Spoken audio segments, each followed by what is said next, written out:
Hopefully, the sound is gonna be fine this time. Hopefully, I can actually hear myself.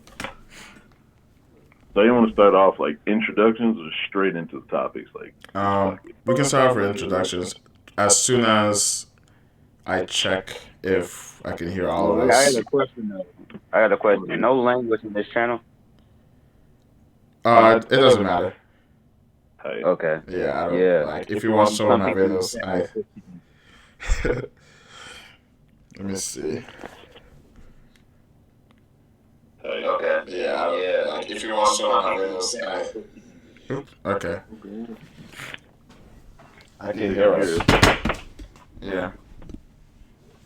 It was Z-Boy. Me and Sabo was talking earlier about how it was kind of weird. How there's not a lot of older people in this group. Are you young too, or are you in your 20s? I'm 18. Oh, okay, so you're not too bad. You're right there. Appreciate it. Where you The from? thing is, right?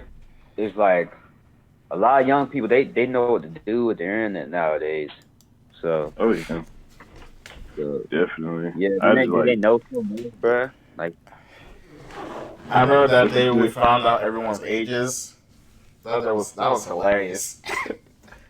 Oh yeah, that was hilarious. We was roasting the chat. Oh, they were kind of getting mad though. Oh man. A couple of them Yeah, were like mad. that was funny though, because before, like, I was up in Blue Pineapple stream. Before the stream, he said no language, bruh, because his mom. Right. He said his mom watches the stream. That's wild. Oh, his mom Yeah, actually watches the stream? Yeah. Oh my god. that's a challenge because that's like in my language. I don't know if I could take that out like Right. Oh lord. that. That's hilarious. Oh man. Crap. But yeah, where you from, man? Up in South Carolina. Wait, god damn, nigga, you black too? I really thought it was just gonna be a bunch of white dudes in here. Surprised. Me too, man. Me too. Oh, I thought it was a bunch of white dudes, dudes. man. Yeah.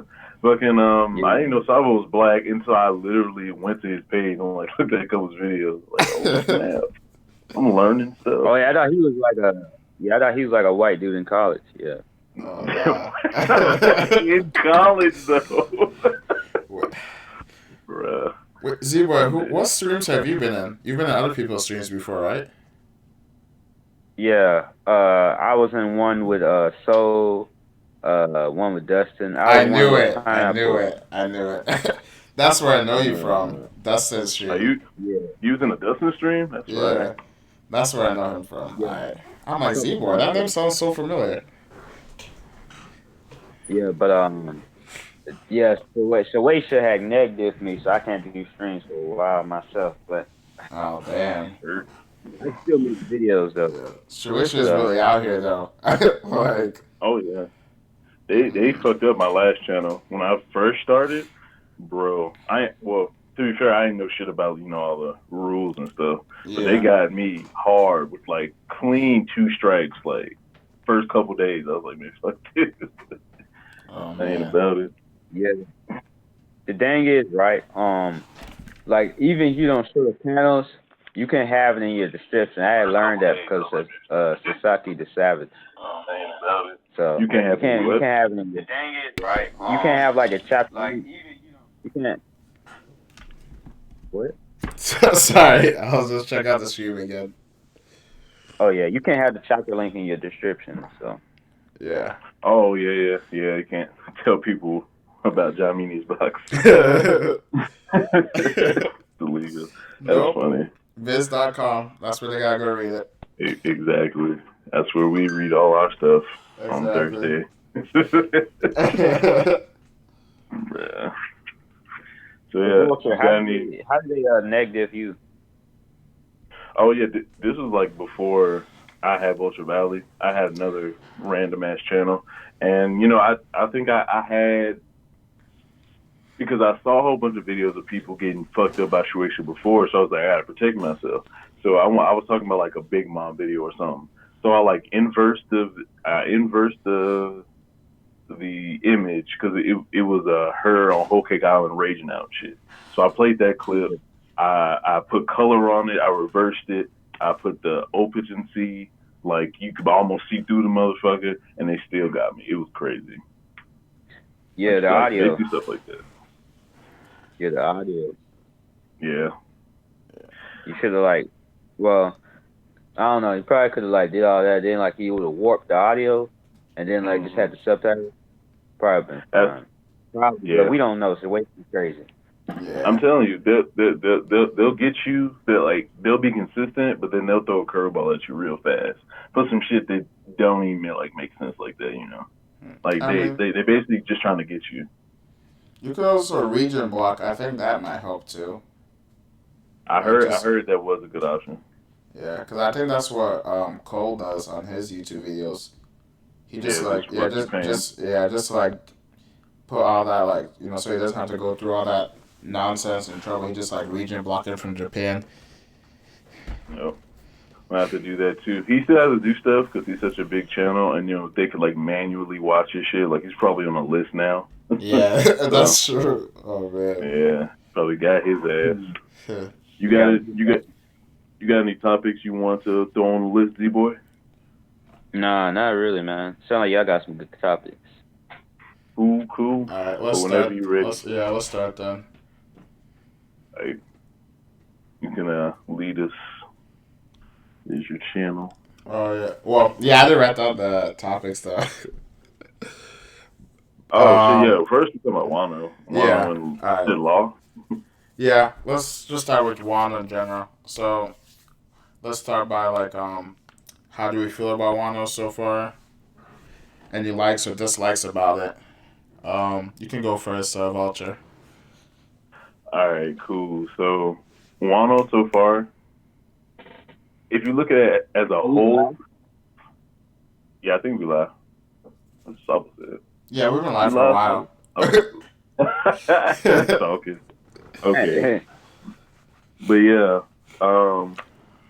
when you look at Wano as a whole, it's you can definitely tell there's tonal changes from how Oda writes, even back in Whole Cake. Like it's close to the arc is Whole Cake. There's a big difference in how things are introduced, how fast they're introduced, how many miniature threads are put together and shit to tell the story. I feel like there's a lot more going on, but it's kind of like a lot of fluff. Like Oda may have been feeling the pressure from people talking shit about his series for so long. He's just like, all right, this arc, I'll do what I want to do, but I'll try to give them something. So he's been giving us stuff. It's just not what we wanted, and it's a lot of it, and that's kind of affecting people like Frankie. Like me and Sabo was talking about how Frankie was running around for 3-4 pages, and it's like, that's cool. It was funny. That was one of the few weird gags Oda does that I actually like, but it just lasted too long. You skip over page one's fight, but you have Frankie running around trying to find blueprints for 3-4 pages. The priority isn't there, in my opinion. So that's kind of my opinion.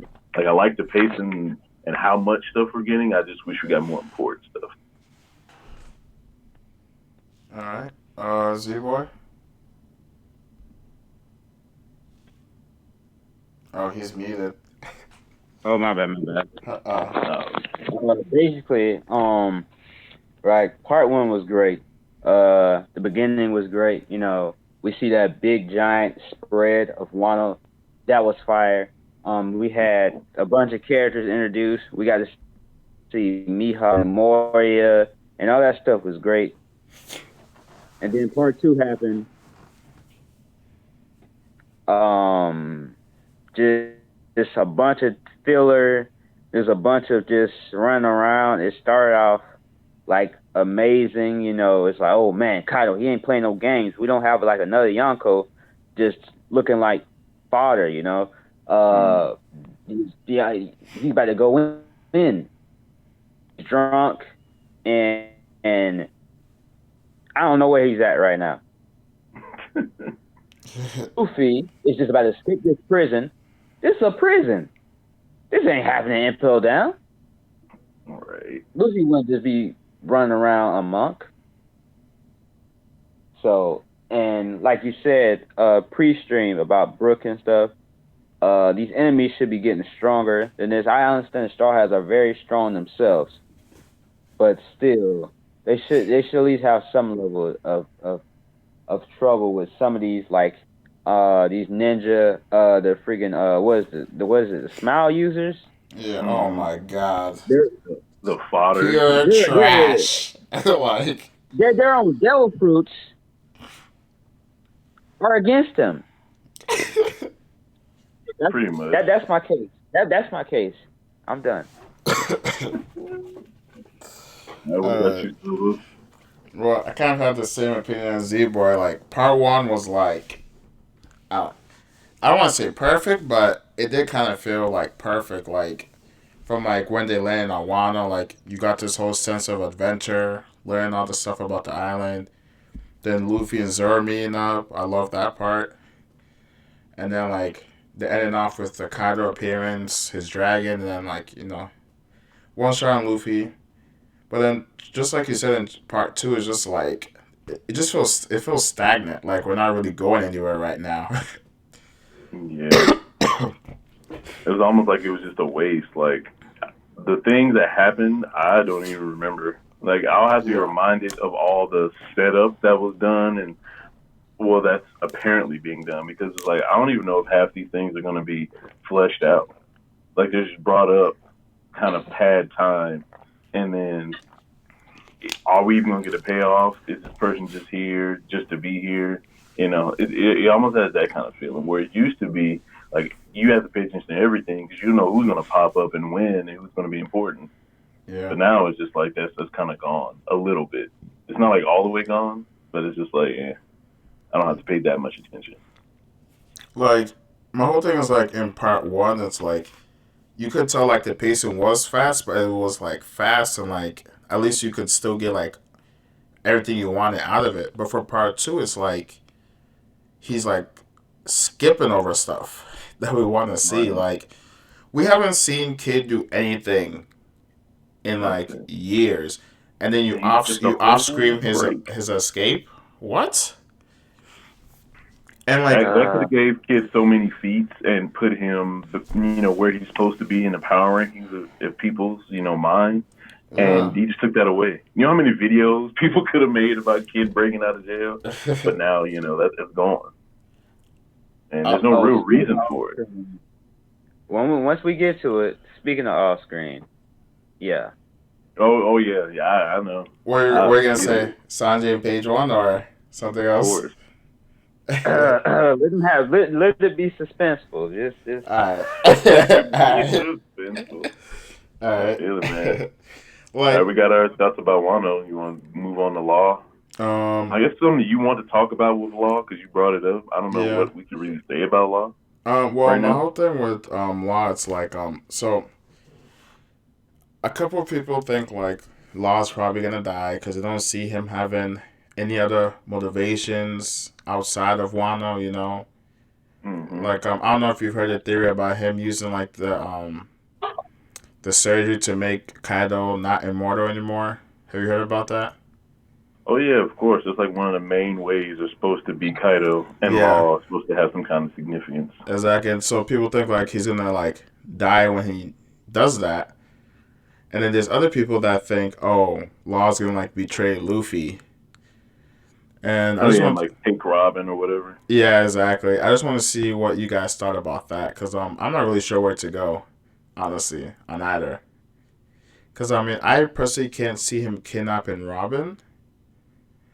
I don't know. Yeah, like after all that, like there hasn't been any cues. Like it would definitely come out of nowhere, but it would be so out of nowhere that it would almost be bad writing. Like if we got a sneaky look from Law, or Law was talking on a snail somewhere looking shady, okay, maybe we can point back. All right, this nigga's being shady at this moment, but he hasn't done any of that. He's been focused on trying not to let the Straw Hats get him killed because they're being ridiculous, not following the plan. Exactly. That's about it. Because I mean, he is the type of person that will do sneaky stuff, but it's like not to that extent, you know? Yeah, like he'll do sneaky stuff and he'll betray people he kind of knows or barely knows. But I Yeah. don't think he's gonna go in on the strides like that, especially Yeah. after Luffy helped him beat his arch rival. Yeah. Like, there's no way. But the whole immortal surgery thing, like getting Kaido's invulnerability taken away, I don't think um, Kaido was put under that surgery in the first place. Like, I don't think that's why he has that invincibility. I think it's more closely related to some crazy armament hockey that he unlocked, or him possibly being a dragon. But the immortal surgery is like the last thing I'm thinking about. You know. Yeah. I feel like if that was to be anybody, it's going to be somebody that we haven't seen before, and they're gonna come back and they're just gonna kind of almost obviously display the attributes of having lost fruit affect them, and we'll be able to piece it together that way. Okay. If someone like that exists, but what do you think, Z-Boy, about the old Kaido and fruit and all that? I'm not gonna lie. I haven't really done anything of what Law is gonna do this arc, because I mean Law, he's one of the coolest, I think, characters. But for me, I would like to see some other supernovas too. Like Law's had like 2 arcs. I'm not hating on him. I'm just saying, like, I didn't really doubt of like anything of what Law can do. He's kind of just here for me personally, but yeah, there's some good ideas. I don't think he's betraying. I don't think he's betraying like them with Robin or nothing like that. That doesn't sound like Law. That sounds like Caesar Clown or something. Oh, fuck Caesar Clown. Some kids, man. All right. I guess should we talk about the off screens now? Then I guess. Yeah, I think the next thing was Sanji raid suit, so I guess we can just talk about Sanji. Oh no, it was a Yonko ranking, so we can all screen a Yonko ranking. I feel like the Yonko ranking is gonna take longer, so let's just talk about the off screen and just Sanji as a whole, since this is a appreciation stream. Yeah, we do gotta end up. We do gotta end up with something positive. We're talking about him. Yeah, because it is his birthday. True. So, I get my chance. I'm going in on that Sanji thing. Hey man, hey, the floor is yours. We're on the Sanji topic now, so go ahead. Oh, okay. Hold on. Oda, listen, I get it. One Piece isn't about the fights. I get it. But come on, man. Come on, Oda. You. Out of all things. Right. Yeah, this is like okay, listen, I know it's probably gonna be another fight, but also in this fight was, for me, my last straw. So I decided to like take a break from One Piece, so I could bench watch it. I feel like One Piece is at its best when you can bench watch it, because one chapter a week I feel like doesn't really do it. I feel like you need the entire map, you need the entire globe, the entire story.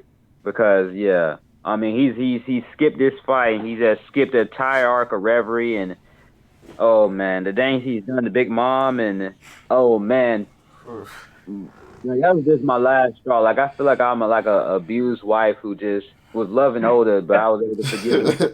I was able to forgive him whatever he done, but that was just the last straw for me. Like, I'm not completely done with One Piece, but for now I'm not even as angry as I was. Like, when that first chapter came out and I seen Sanji had that thing in his hand, but we skipped the entire fight, I was screaming on the BDA call, bro. Like, I was going in. I'm really like, it is what it is, man. I should have expected it from Oda.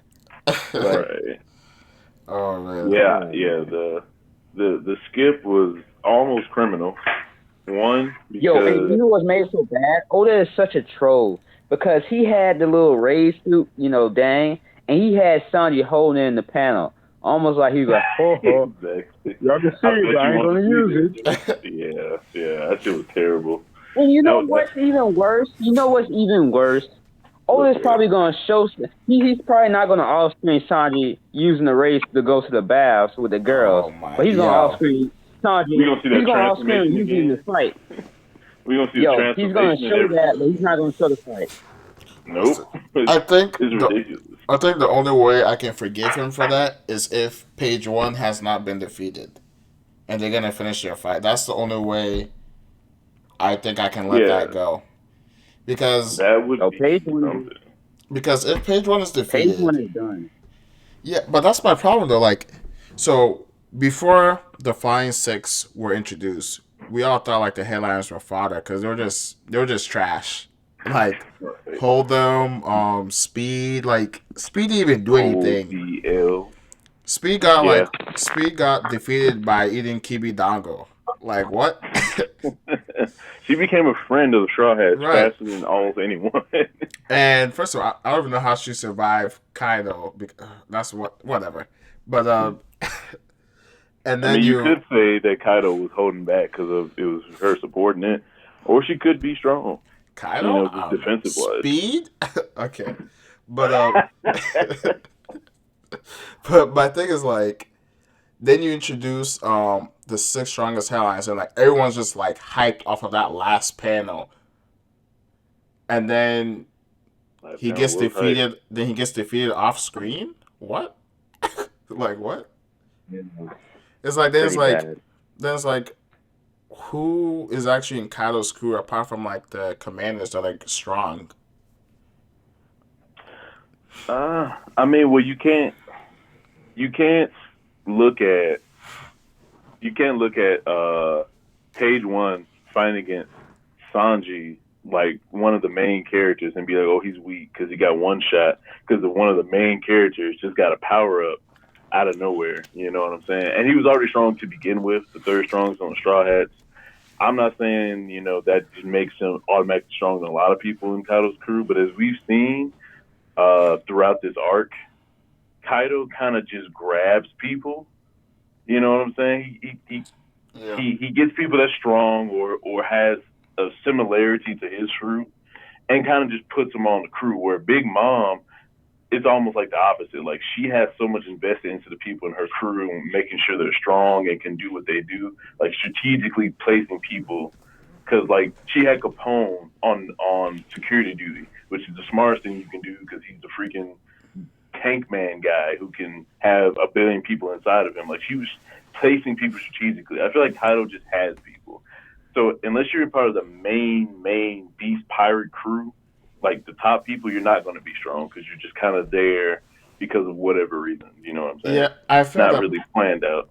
I feel that, but my whole thing is like, first of all, page one is a zone, and like these zones have like ridiculous stamina, and then they recover quick. Like, so it's like it's not, and like when you see Sonya, it's like he doesn't really have any like bruises or whatever. So it's like, He has a bulletproof cape on. That's what it's yeah, for. yeah, but it's like if you're fighting against an ancient zone, like I don't expect that fight to go easy, no matter what you're wearing. I don't know. It's just hard to believe that Sanji's barely fought anyone, and then like he just deals with a Yeah, top Sanji was headliner so smiling easily. too. Yeah, Sanji was smiling too. So I think, yeah, he definitely beat him pretty easy. It's not like Page One ran away and like Sanji was sitting there with a comedic like upset or something. Like I was forced to use my family's suit, but I couldn't even defeat an opponent. Like it Yeah, wasn't like that. So I think he pretty much won pretty easily, but it was off screen, which makes it really suck. But and yeah. and Oh there's yeah, no somebody like else knew going. oh yeah, Pirate Hunter, are you there? Oh shit, Fire Hunter Hey, here. yeah, I'm here. Hey, welcome to the call. Thanks for joining us. Hey, yeah, So, even more people talking Yeah. about this off-screen madness. we're talking about the Sanji off screen in page one. oh, well, yeah, Sanji is a strong character, and he's obviously defeated Page One. Page One wasn't that like not too much strong, but I think that Sanji has already defeated Page One, and he has left the battle. Or maybe he could have retreated.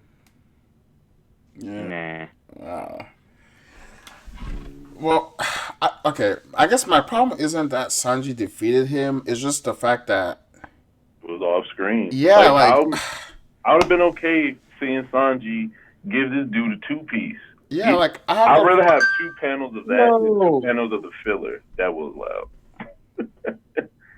Yeah, but like I was saying, I'd rather have 2 pages of Sanji giving this man a quick two piece because he gave the dude who was fucking with him at that shop, like that soba shop, like he kicked the absolute shit out of it. We got to see every noodle in that panel, but we can't see page one. Right. Like it's Oh my. ridiculous. Like Exactly. I'd rather have the page one stuff, and that goes back to what I was talking about when I was talking about Wano in general.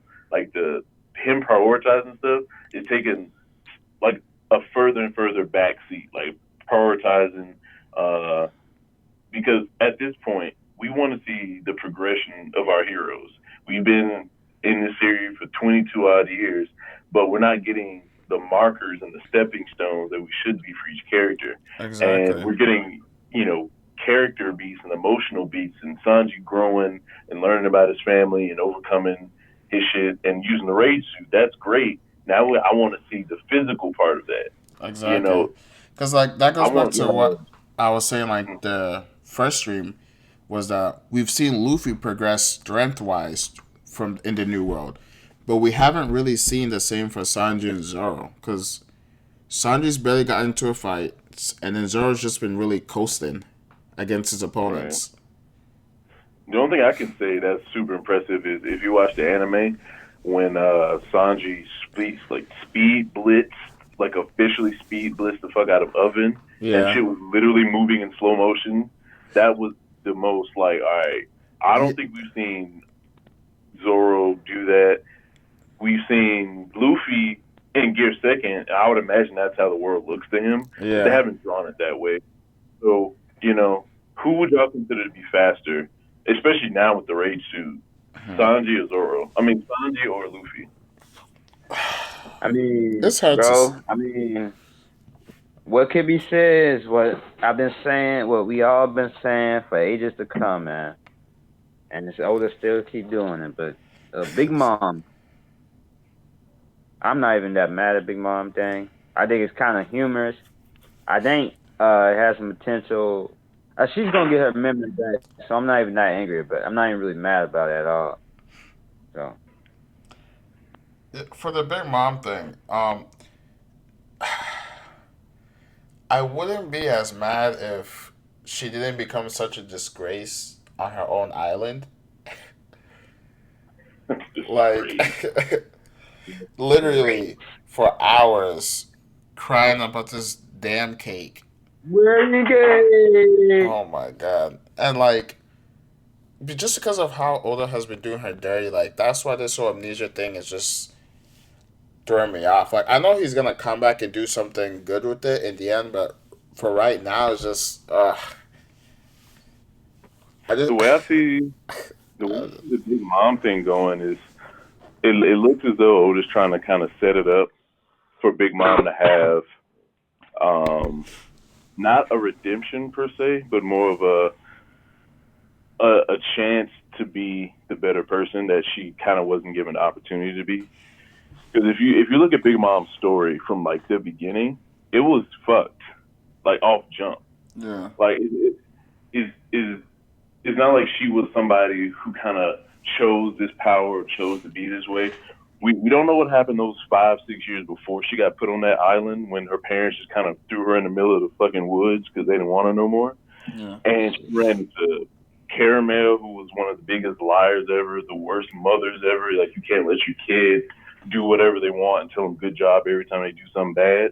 Like Big Mom was doing, like Mother Caramel was doing. So she got a terrible mother example. And then you got Strunzen, who basically taught her to be a pirate, which is one of the, like a bad pirate, like not a Luffy pirate, but like a crocodile pirate, like a pirate pirate. Yeah. So she had two bad influences. Her mother figure and her father figure are teaching her how to be one of the worst people ever. But now it is kind of giving her a fresh start to where she gets to see, all right, this is how you treat people when you're not a piece of shit. she'll have all these good examples. And when she gets her memory back, she'll be given a chance to choose between everything she was taught growing up by Strux and Mother Caramel, or she can learn from the Straw Hats and all the people she's going to meet throughout Wano. And then she'll choose. She'll get the chance to choose how she wants to be. You know what I mean? So I think that's where I was going to go with it. But I'm not excusing how bad it's making her look to get there. You know what I mean? Um, But she looks bad now, like terrible. if it was any other character, I would be down with that. But I don't know why. I just can accept it for Big Mom. I just I don't know. Like You want I to wait for that? I just maybe it's because I don't want her to really be like redeemed. You know, like That's what I mean. I didn't want to make it look like she is bad and she's gonna be good. It's like no, she gets to be more of a complete person now. yeah, Like she'll be like Shanks. Like I bet Shanks will kill somebody off the off rip, like no questions asked if shit goes down. But he's not going out and being like Kid. Like yeah, Kid will be the extreme going out. He literally got his bounty because he tortured people. yeah, And then you got Luffy, who's helping everybody, but it's kind of like you're still a pirate, so I hate you, but I still fuck with you. yeah, Big Mom is on the opposite end of the spectrum with Kid. Just everyone hates her, but now maybe she can be in the middle. Like, don't mess with her; she'll kill you, but she's not gonna go after you. You know what I mean? yeah, Like, kind of have that going, and then have her, be more of a real character because now, even when we first met her, Big Mom was more of a caricature. Like she wasn't a real person almost. She didn't have this depth to her, and this experience could give her that depth, giving us a better Big Mom if it was handled better. But yeah. that's just a series. Hopefully it comes true because then we get a payoff. Like I hope there's a payoff with all this. I hope so too because I need her to. I just need her to not be a joke because she was like, well, she still is my favorite like emperor, honestly. What? Yeah, After all yeah. that shit, that's your favorite emperor. Get out of Well, here. I mean, Like like, power set, like what she can do, or the character. well, when she was introduced, you know how like she was like menacing, and then she had all these plans to like kill the Vince Smokes and all that. Like, I love that Yeah, part. But then the second half of Whole Cake happened, and I'm like, oh, okay. yeah. And then Like the Big Mom. came to Wano, Like and then that happened. I'm like, oh my god, what is going on? Like, yeah, I miss the Big Mom that was playing with Luffy. Like when they got in the whole cake, they thought they were exactly. sneaking and shit, And and she's she was like, like, "I know exactly what the motherfuckers at. right. I'm just letting them run around." That is what I'm. That's the big mom that I Yeah, it needs a I cunning Big loved. Mom. Yeah, Yeah. exactly. But now it's like she's over here being all in. Like, no. Oh man, shut the hairstyle, everything. Oh man. Anything you want to say, Z I boy? mean, the thing is what you said about the whole redemption. I feel like Big Mom always, like at least so far, she was always kind of like a lighter shade of black. Um, like her goals, what she's doing is pretty much as fucked up as all the other Yonko, but she actually has like a kind of like a well attended extremist type goal to it, where she's kind of trying to make the world come together. Mm-hmm. As like one being, not really, not one being as in moderate. I'm talking about like everybody coming together, like no racism, like Yeah, everybody coming together and it's just like one big family. So I feel like like live together. she already did it, and then she also had like a tragic backstory. So I feel like she always kind of was like a lighter shade of black compared to like Blackbeard or Kaido so far, who have been shown to like just kind of do evil things because they want power or just because they enjoy it. Yeah, like So she's not bad to the bone. I feel you. Like if Blackbeard lost his memory, he probably still be close to what he is now. But Big Mom did a 180. Like if you compare Big Mom to when we first met her to now, like night and day. But Blackbeard probably still you would see him doing some scheming shit because it's in him. That's him. Big Mom has so much going on with her body and her mind that she damn near has split personalities and stuff like that. So I definitely get what you're saying.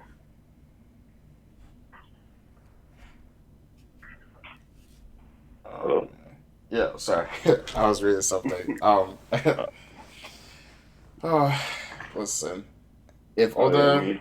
if Oda somehow finds a way to like redeem her character, I'm fine with it. Like honestly, I feel like the whole amnesia thing is really so she can learn like what happened. You know, like Yeah, like it's like a plot device to kind of get her to the point where she realizes she ate Mother Caramel and stuff. yeah, exactly. That could also be a thing. Like she lost her memories and now she'll get them all back instead of just the ones. The big question is it that she doesn't remember eating Mother Caramel, or did she not see it? Because her Yeah, eyes that's were a good closed. thing. Yeah, that's a good thing too. Aren't they the same things? Yeah, Huh? I feel like she would have some residual memory about it. Like I like don't Memory think she can knows. only be built.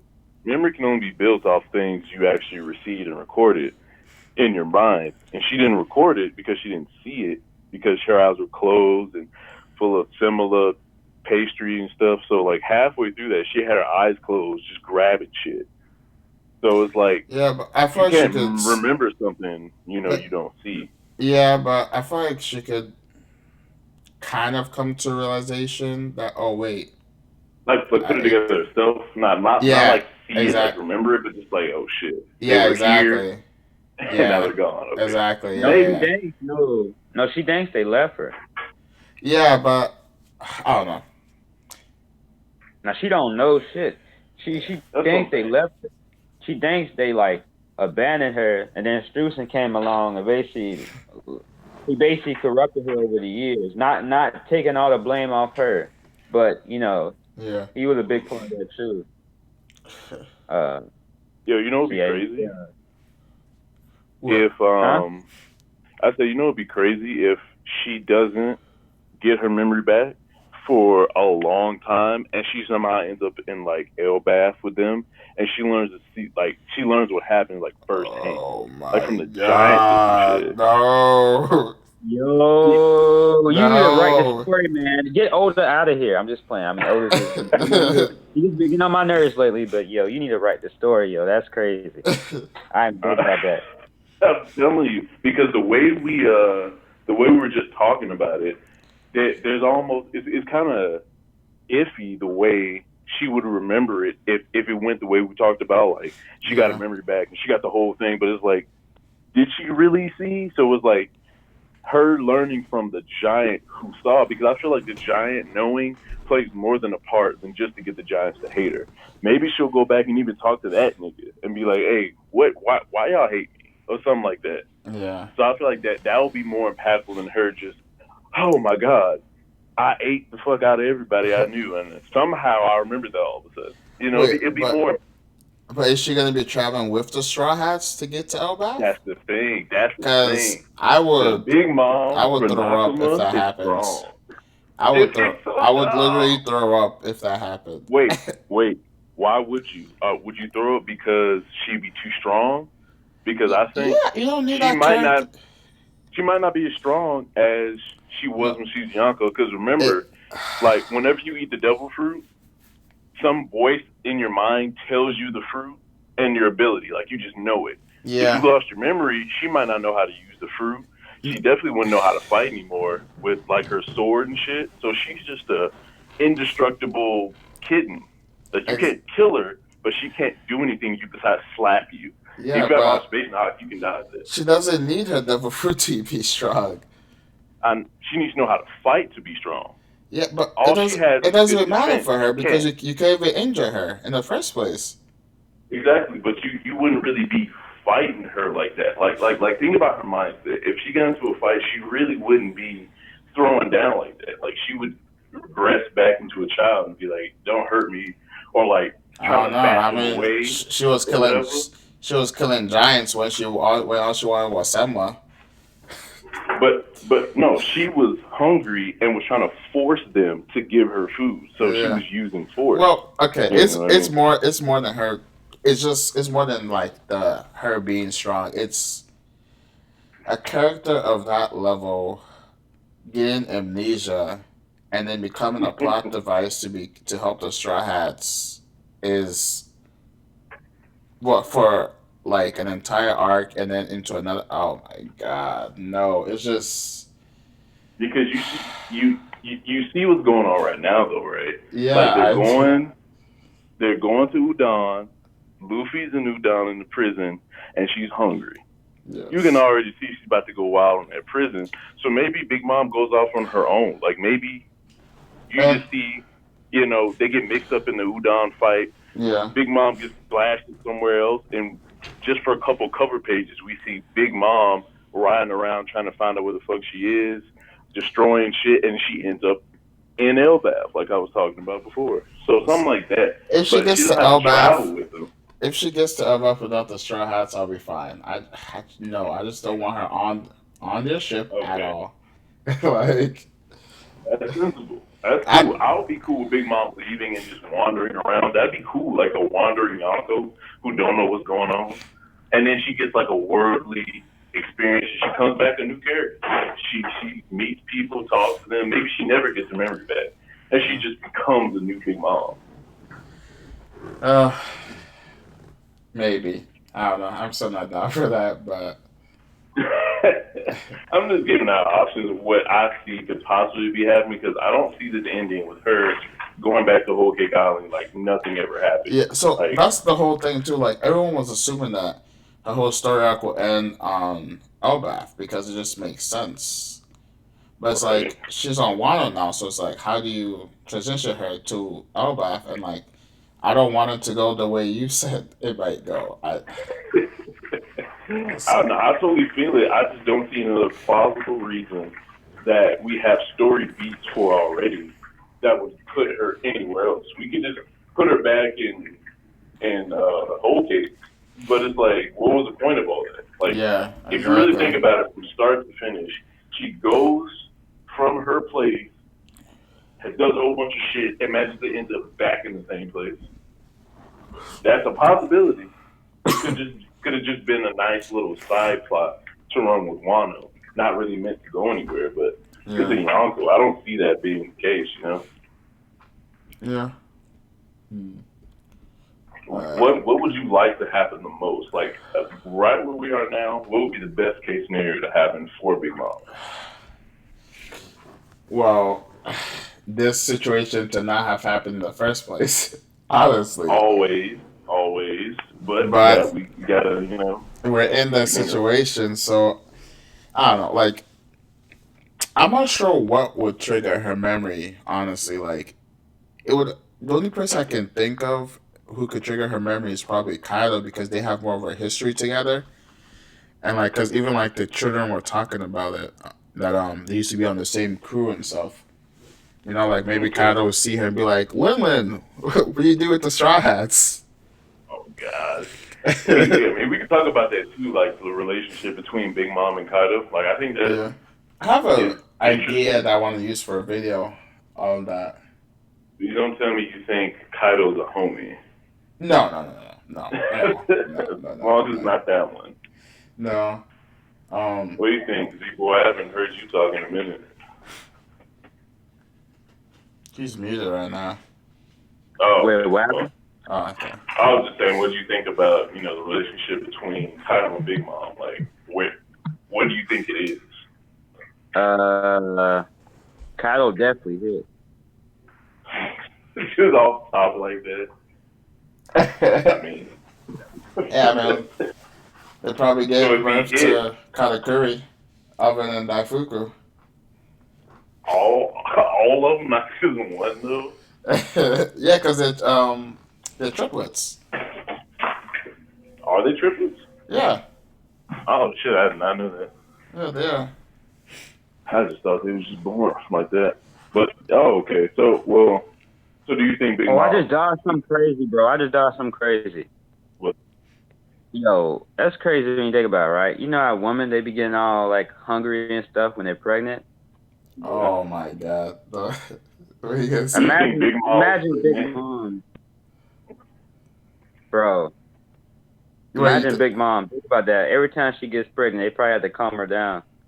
Oh Oh, yeah. you're saying just how? Because she has so many hunger pains. Yeah, that's crazy. I thought you were saying like she's been pregnant since we've seen her in the series. Like that'd be wild. Like the reason Big Mom is wilding out, she's been pregnant. I think Joy Boy did a theory on that though before in Whole Cake. Oh, he did. Yeah, he did. Damn. I remember watching it too. Oh shit. Yeah. What if the kid she had? What if the kid she had since the beginning of the series is the lurking legend? Okay, that's a troll. Yeah. Who do y'all think is a lurking legend though? Like on some real shit. Like I don't know. I would have to go for Emu. I don't see who, no one has as much legendary clout built up as him. Sitting on that king's chair, that means something. And he had all the girls stay on their knees, like this man know or could do something crazy. I had goosebumps reading that chapter, honestly. And that big ass straw hat, and then the random bounty posters. Like that was one of the hypest chapters I read because it just kept throwing shit at you. Like, what does it mean? And then we skipped to Wano. and now we got Olin. Like that. Oh my god. But hey, this is a response. Come on, guys. Oda always does it. Doesn't mean it's okay. Just a setup. Oh. What's the next topic? Next topic would be the Yonko ranking. Oh wait. Let's say something. Let's each say something positive about Sanji. Oh yeah. First of all. Oh wait. Happy birthday, Sanji. What did you say? I said we forgot to do Robin section too. Oh yeah, we can do her. We gotta do that first. Yeah. Oh, okay, yeah. So happy birthday to that boy Sanji. I don't know how old he's turning. I just know it's his birthday today. We appreciate Sanji for except for when he fought Luffy. That made me very angry. Yo, he had to. What you mean? All that crap he did, he had to do it. I don't want anyone touching my boy Luffy ever. Like, no one in that crew. Take blunt damage like that. Listen, what do you mean? Luffy lost a tooth. Man, his tooth grew back with a carton of milk. That was the most non-consequential tooth loss ever. It was instant too. That's made it I was honestly not expecting that whole gag to happen. Yo, if you spell Luffy, what the hell? I think he was gonna walk around for the rest of the arc with the missing tooth. Honestly. Yeah, like visible scars from the struggle. That would have been nice. Like, all right, you can't just go on Yonko territory. At least he lost a tooth. Nope, just bring it on back. Right. Fuck consequences. So y'all guys aren't dropping One Piece for a little while? What you say? So y'all aren't dropping One Piece for a while? Oh no, I gotta see what's going on. It's not that bad yet to me. Like I hate the off-screen stuff, but it's not terrible yet. I only drop it when it's terrible. I feel like because of social media, I will get spoiled easily. Like I would have to unsubscribe to a lot of channels. I follow a lot of pages. Oh yeah. That's why if I see something spoilery, I look away real quick and I keep scrolling down. Yeah. Nah, man. Some people get you that Jedi mind trick. I remember someone just put a fucking picture of like some Twinkies, and it was like, oh, I like to pack my bags.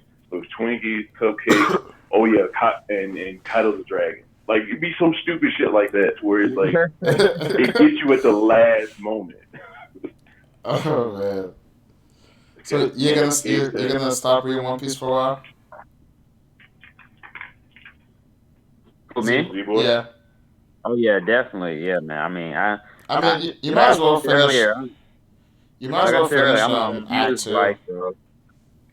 I'm like an abused wife who kept giving Oda chances, but he skipped Reverie. The Big Mom stuff, Reverie. Oh my god, man! Fight. I just need a break on that. That's a whole other topic. Dressrosa, I just need a break for a little while. Wait, long ass Dolphin Eagle fight.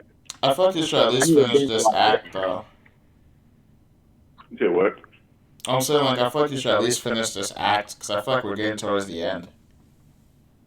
Yeah, because of the way it's set up, the next couple chapters should be like the ones filled with the most action. Yeah. So just like wait a couple more acts, and then if they still bullshit, then fuck it. Like at least finish Act 2, like because you might as well. I don't think we have that many chapters left. Yeah, but that's just the truth though, right? Because like I know I don't know about you, but when I don't know how long you've been reading One Piece, but when you first get into One Piece and you sit there and like binge through it, it's like amazing because Oh my god, you yes. get to see the complete picture, right? Yeah. So I feel like Mhm. nowadays it's just best, especially the stuff like One Piece, which is kind of slow. It's just best if you just like wait for a while. But I understand like it's hard to like not look at it one time a week because you can get spoiled, and then plus you want to make YouTube videos and stuff. But for Yeah. me, I have to be able to enjoy it, to be Yeah. able to really enjoy it. I need to, yeah. Because like there's been days where like I haven't read a chapter early and I get spoiled by accident. Hell yeah, be the worst. And then you get to miss on not miss because I guess it's recorded, but it's just like reading a chapter and then going to see what everyone says about it on like Discord and the videos and shit. Like I just don't want to give up on that for like a couple months or whatever. And honestly, personally, I'm just in love with One Piece. Like, I can't imagine not reading any of the chapters. Honestly, I'm just, Yeah. and I think that's why I get even mad when something like, when Oda makes I don't want to say when he makes a dumb decision. I mean, it's really his story. He can write it however he really wants. But I guess that's why I feel like really passionate when like stuff I don't like happens. Yeah. I mean, it is his story, but it's just like at the same time, there's expectations for a certain level of performance. Like if Oda just started doing a whole bunch of troll shit, legit One Piece into a comedy, 4 or 5, that'd be terrible. And it's almost like you can't do that to One Piece. Like there'd be thing for the rest of the year. Imagine that. Like no more fights until like January 1st of 2020 or some shit, just because Oda wanted a year-long exposition dump. Like yes, nobody's gonna stick around for your story if you bullshit. And I mean, I don't need fights, but when there are important fights like this one, like I feel like this one, at least I need to see the whole thing. I at least need to see the finisher. That's all. Yeah, like I want to see the dude struggle in whatever way and overcome this fucking 8-foot dinosaur he's fighting. I kind of want to see that. Yeah. And it's just another thing that's annoying is like these characters get introduced with these title cards, and then literally like the next page they get punched in the face, and they're not relevant anymore. It's just like, so why waste a page on them? I think it's like to subvert expectations half the time. Like I think it's numerous reasons half the time. Oda trying to keep his story unpredictable. Because if every time he shows time he shows the title card, the dude's important, it's going to get formulaic and kind of like predictable after a while. So sometimes you got to show fodder with the card, and then he just get fodderized. Yeah, but it's like, I'm mostly talking about Wanda right now. Like, all these headliners get introduced. Oh, I'm this man. Then, like, no one cares. Like, after that panel, you're done. Luffy's going to punch you in the face, so you're going to be done. It's probably in the context of the Straw Hats, but as we can see, there's a lot of gearing up going on for this Fire Festival. Yeah. And maybe these people we get introduced to will fight some of the fodder good guys, because there's a whole bunch of people that are being recruited, and some of them may get a little title card, but you may not see him that often, and he'll fight Hold'em. Yeah. Like maybe some random dude we get introduced to, we know his name, his family, and Hold'em's a fodder, fight him, or the Scorpion dude, or the fake elephant guy that we saw last chapter, or the chapter before this. Yeah, so it's like they don't have to fight Straw Hats and relevant. Like, first of all, if I was ever in the One Piece universe, I would never touch a smile ever. Smile is the most trash thing ever. Like you just don't know what you get with the smile devil fruit. That They fucking hippo hurt their guy. own users, man. That Oh hippo guy man. was terrible. I couldn't believe Like first of all, why do I want a giant elephant face on my chest? What? it. Exactly. It moves on its own. It eats and shit. Like I got a pet that I can't get away from. Like what the hell? I don't Right, want this. exactly. Oh man. But think about smashing a chick with the smile fruit. That's horrible. Yeah. Bruh. Oh my god. Can't Like, even imagine. can you imagine though? Remember that Yeah. that guy at the prison Dobon with the hippo? Yep. Like, Fucking hippo guy. you're in the hippo's mouth. How do you live? Like, what? How is your What is life actually? like? How does a hippo eat? Where do you use the bathroom? There's so many questions. And I don't want Exactly. to answer. Oh man. Yeah, Kato definitely has the trashiest subordinates. Like those pawn things on Whole Cake were kind of, they were fodder, but But they were there's a whole strong in different their own house. right. They had their whole body on control. I found the perfect segue. So speaking of Kaido, what do you think his ranking is? Ranking out of what, like A through S? I mean D through S or whatever. The Yonko ranking, man. That was a perfect segue. You're right. He definitely has to be the strongest, in my opinion. Yeah, I mean, Like, in terms of one-on-one fights, I would say him just because of that whole narrator thing. yeah, it's hard to go against a narrator like that, and we kind of got the whole he can't be killed thing. If Shanks was captured a few times and he busted out, okay, I could, it would be closer. But they made it a point to be like, they caught this man. There's one thing you don't want to be happen as a pirate is to get caught by the police. He got caught dozens of times. It didn't even matter. So it's like, yo, can't really mess with that. All right. Because it's I got it. Oh, go ahead, Flame. It's your stream. Yeah, because usually, when the narrator talks, usually what they say is like the truth compared to like when some random person in the story just says something. But it's like, I mean, yeah, so I guess one-on-one, he's the strongest, but I guess he has been captured before, so it is possible to defeat him. Quick question about that. So, you said the narrator's voice is more important than, random people. So what do you think about Morgan's hyping up Luffy to be the fifth Yonko? Do you give him weight in the story? Because it was in the newspaper, which we get a lot of other important news from, but we've seen the news be manipulated before. So do y'all put a lot of stock into Luffy being the Emperor? Should we even talk about him in the Emperor rankings or no? I mean, I kind of believe him to be an Emperor just because of, when you look at the subordinates that he really has, he has a lot of subordinates, even though he doesn't really want them. And I mean, he has Fishman Island, that's one territory. But he obviously needs more than that to really be established as an emperor. And that's really, that's really just Morgan's hyping him up too. You got more than one territory. Remember, Bartolomeo's been going around taking territories, and everyone, even Shanks. I think it was in the cover story. Bartolomeo's dead now. I'm pretty sure Shanks killed him. Get out of here. I mean, he could be in a cell right now. He could be going through some Luffy treatment because he did run up on Shanks's, Right.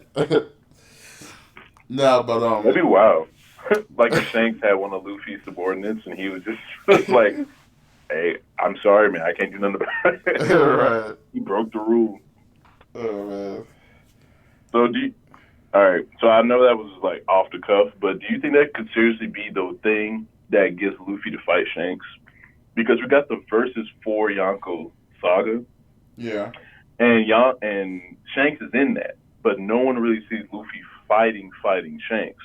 So would it take Shanks to do one of those cold mentor moments, you got your mentor the whole show, he's been good to you, but then when he wants you to learn a lesson, he turn up on your ass real quick and trick you into thinking, he hates you or whatever you think Shanks gonna do something like that.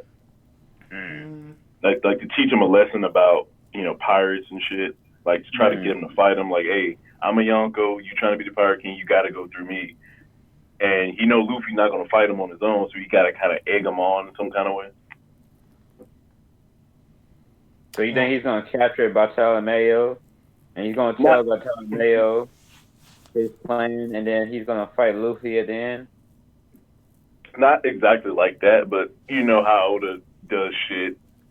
It'll be set up chapters before, but basically, like someone gets captured or someone gets hurt, or he does something to know Shanks does something he'll know that'll tick Luffy off, and then go from there, basically, to get him to fight Shanks seriously. Because what like how would Luffy fight Shanks if this is the versus for Yonko? Like what would get him to fight Shanks? I just Then imagine Shanks Shanks. have a fair fight. Yeah, I just imagine Shanks being like, "Oh, let me test your strength, Luffy." Like honestly. Throw these hands.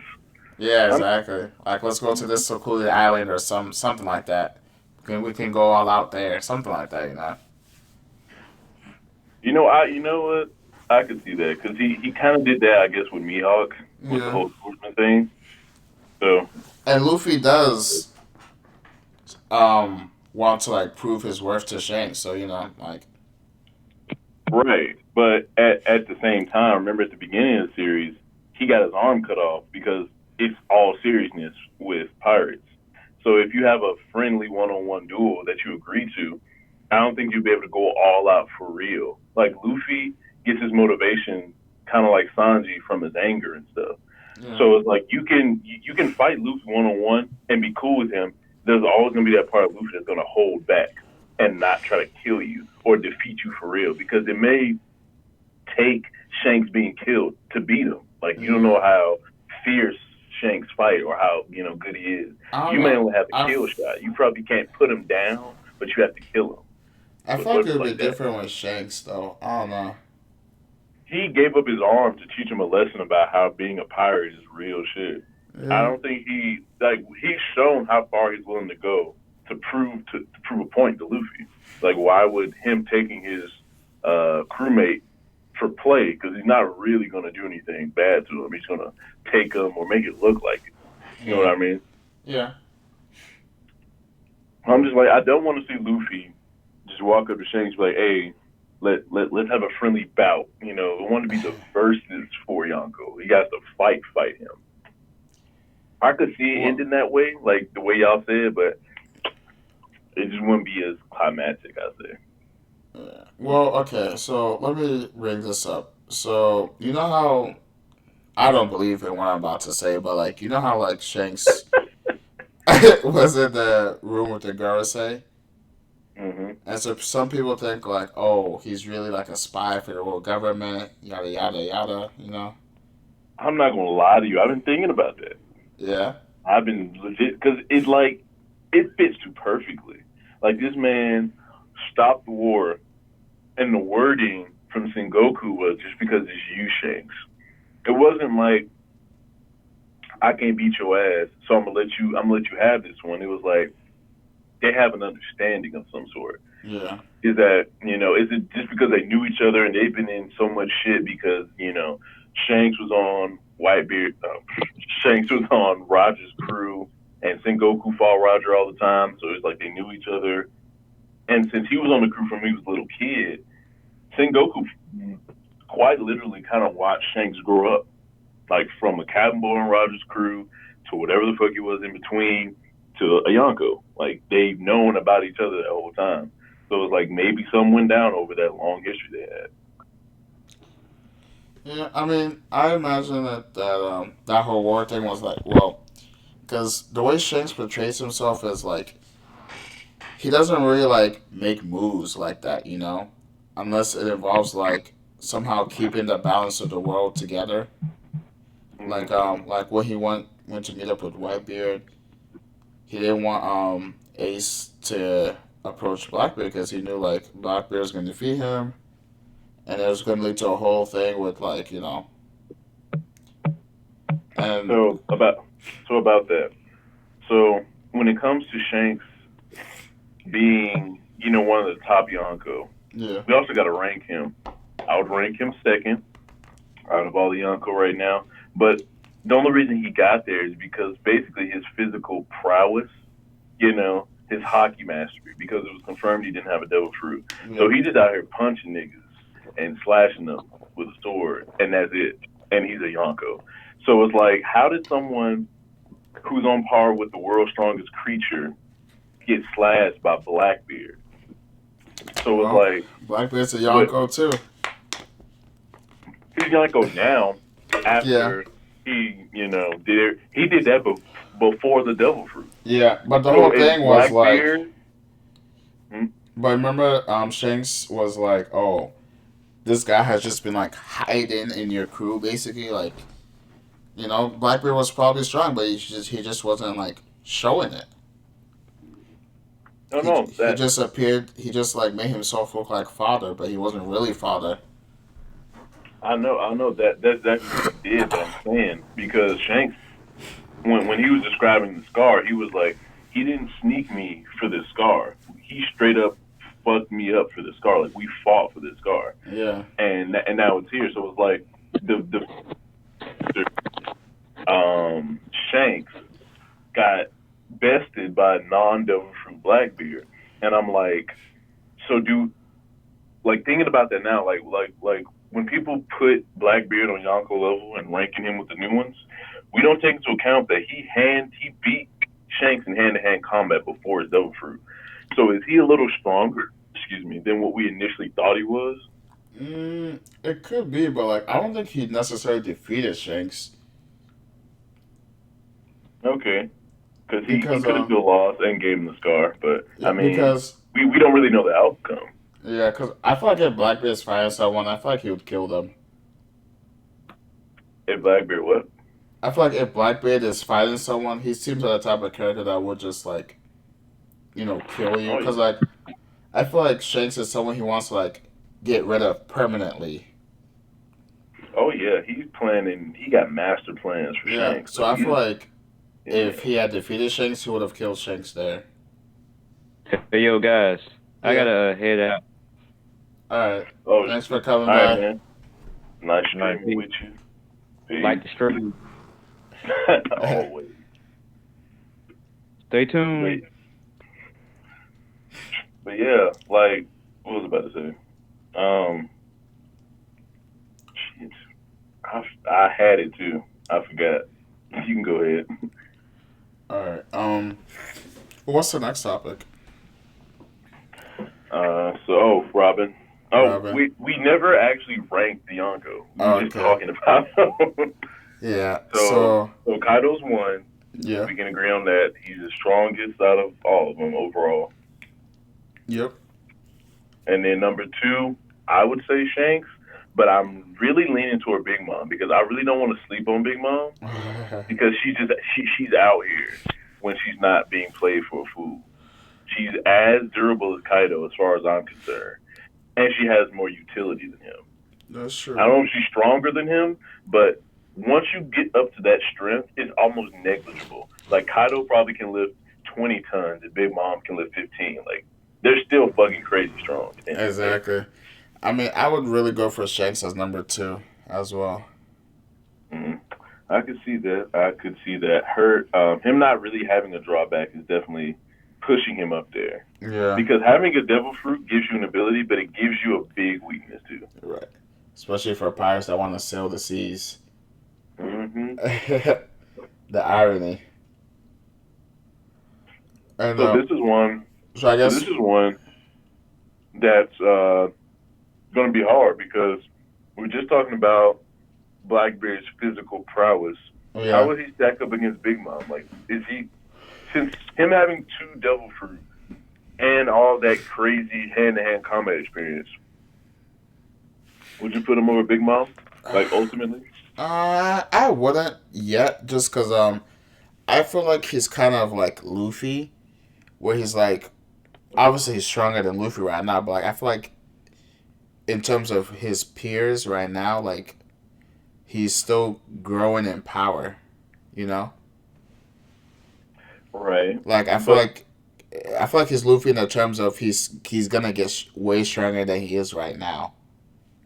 That doesn't mean he's not outpacing Big Mom as Yeah, is because he's but the only one with two devil fruit like ever. yeah, I know, but like I just don't feel like at this moment he can take. I don't think he can take any of them on right now, Hmm. and like definitively win. Like I I would just say the difference. I would say the difference is the hockey and the yeah mastery of it, and well, the mastery of the fruit. A lot of people grow up years with their fruit. Blackbeard only had like a year or 2 years and some change. yeah So he might not be as strong as them with his fruit, but he has two, you yeah. know. And when he has two, he's been studying that dark fruit for a long time because, he was trying to get it for so long. So he kind of knows more than, a lot of people would starting off. And then And like he's been watching Whitebeard use his fruit for also. for So years, yeah. So exactly. he knows the capabilities. So he kind of has a That head is true. start on like It, on both devil fruits. He already has a head start. yeah, he planned so much, so it's just like all that planning. The only thing he doesn't have that the others have is that crazy defense Yeah, that exactly. Shanks may even have. Cause And I like think that's linked to Conqueror's hockey. And I think that's the difference between the higher ranked people and the lower ranked people. It's just the mastery of the hockey, you yeah, know. that's true. So, do would you attribute Big Mom's indestructibility to her armament hockey or her King's hockey? I honestly don't know because it's like she had that even as a child. So it's like, what did she always have unconsciously armament hockey at that age? You know, like Hmm. I feel like there's, I feel like whatever it is, I mean, it could honestly relate to hockey because when you think about it, in order for her to get injured, they had to basically make her go through some emotional trauma by breaking the Mother Caramel photo. Hmm.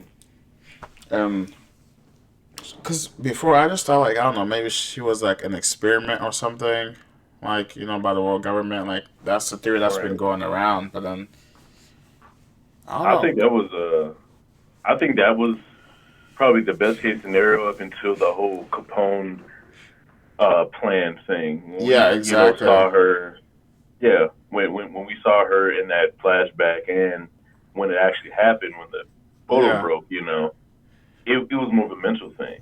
And as we've seen, will, emotion, the mental state of the person activates Conqueror's hockey. Like it allows it to bloom and knock motherfuckers out when you like six. Um, since Big Mom kind of had the physical the physical force needed to get whatever she wanted because it's like I feel like Conqueror's hockey is almost like it's the thing you need to get what you want. yeah, Like Conqueror's hockey admitting and knocking people out is just your will being forced over other people when yeah, you can't physically do it. You want something so bad, but you can't do it, and your King hockey's activated. Big Mom kind of never went through that because she had the physical power to get what she wanted. Like her going ham over that Simla would have been a perfect time for her to like hit the Conqueror's hockey note, but her crazy strength just kind of, stopped that from being necessary. Like, yeah, you know, so it was like, it's connected to the mental. So I would say it would have something to do with King's hockey. And if yeah, it does, then everyone can do it. I don't think Big Mom and Kaido are just exemptions. They're just the exemplary people that mastered whatever it is. Like maybe it's a combination of King's hockey and Armin hockey. Like maybe Armin hockey has a hard cap, and you can only exceed it when you have King's hockey, and then you have Big Mom level durability. You yeah, know. yeah. I don't know. It's like it's just weird to think about like how she was able to do that. Like I know like Ace exhibited like King's hockey at a young age too, but it's like Hmm. well like her hockey is so strong like she became indestructible at such a young age too. It would have to be something like that to where Yeah, it's like, um, if you notice with kind of moods in One Piece or like dispositions of different characters, so some of them are kind of similar to where they almost like the ones that have King's hockey almost have that airhead type quality to them. Like they kind of follow their instincts instead of kind of thinking things through. Yeah. Like Big Mom does kind of instinctual stupid things all the Yeah. time. Like Luffy Uh, does it. Everyone has King Gold Roger, the most king ever. He every time no matter what happened, if you get into a battle, he wouldn't leave it. He would fight and win. yeah. That's the stupidest thing you could do because sometimes people are stronger than you. All these factors could factor in, but to the king of kings didn't matter. He imposed his will on everybody. So I'm starting to think that if you like, the more closer you are to like your base instincts and less cunning you are, and kind of you let your will dictate how you go about shit. That's how strong your conquers hockey is. Yeah.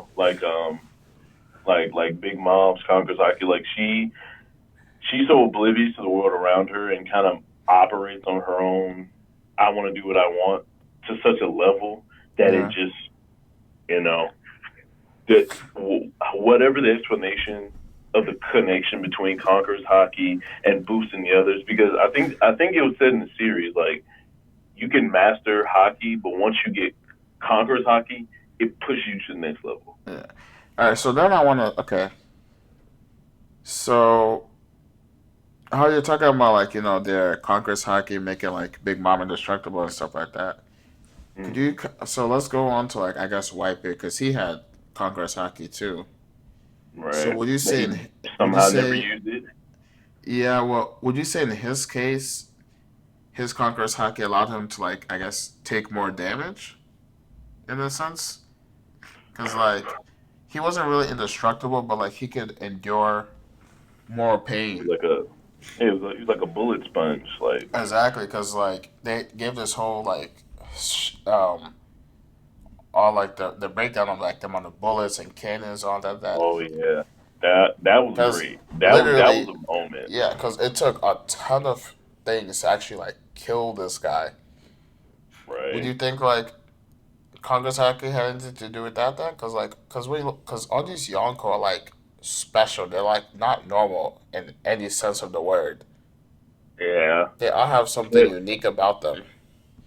I watched uh I watched a Tekken video not too long ago, and he had a great kind of thing going with explaining Luffy's ability to eat food and digest it almost instantaneously, and Yeah, that how that was linked to this kind of Japanese kind of martial art thing, to where you kind of like was you kind of consolidate, like you use the food for pure energy, like it doesn't get wasted in any kind of yeah, way, and it's kind of like you thought that since Luffy was a rubber dude, him eating all that food, expanding and then shrinking down was just part of that. But yeah, then we seen in Wano that kid does the same thing, and that made me think like, okay, eating food and just pretty much having energy from an outside source such as food, and kind of like sticking to the regimen of okay, eating a lot, sleeping, having a strong will, working out a lot, like all these things kind of come together and feed your conquerors hockey. Like if you everyone likes to eat. So it's like people who like to eat and drink excessively in One Piece yeah, kind of have this thing to where it's like they're different from other people. Like people who eat normal stuff don't have the normal. I mean, people who eat normal portions have the normal kind of abilities of people, but then we have people with King's hockey and all these different things that kind of rely more physically on their bodies. yeah. Well, You see them eating a whole bunch, and it's like I think it's all connected in some kind of way. Like eating a lot, being having a certain disposition or outlook on life, all these things feed into how strong your king hockey is going to be, and how strong it's going to be. Because if hockey blooms in battle, that means it's growing and all this stuff. I don't know if it can be taken away, maybe, but I definitely think it can be gotten and expanded upon. well, regarding the eating a lot of food, I don't know if you remember the guy in East Lobby who Chopper was fighting against. I think his name was Kumadori. Uh huh. Remember The Italian kid. he had that semi Kikan technique where he like ate food and then like Oh yeah, yeah, the guy with yeah the hair. yeah exactly like and, like yeah Yeah, he could basically like freely manipulate his body. stuff like that. Because I feel like Oda places things in the story in kind of infantile stage and lets it grow from there. Like Yeah Mantra, I thought that was going to be a whole thing that we were going to have to remember and get into. It was cool as fuck back yeah on Skypiea. And it turns out it was just observation hockey, kind of yeah interpreted differently on another part of the planet. So it's exactly like, yeah. And you've seen Luffy do that eating thing a whole bunch. And then you see someone who actually knows what it's called do it and reap the benefits from it.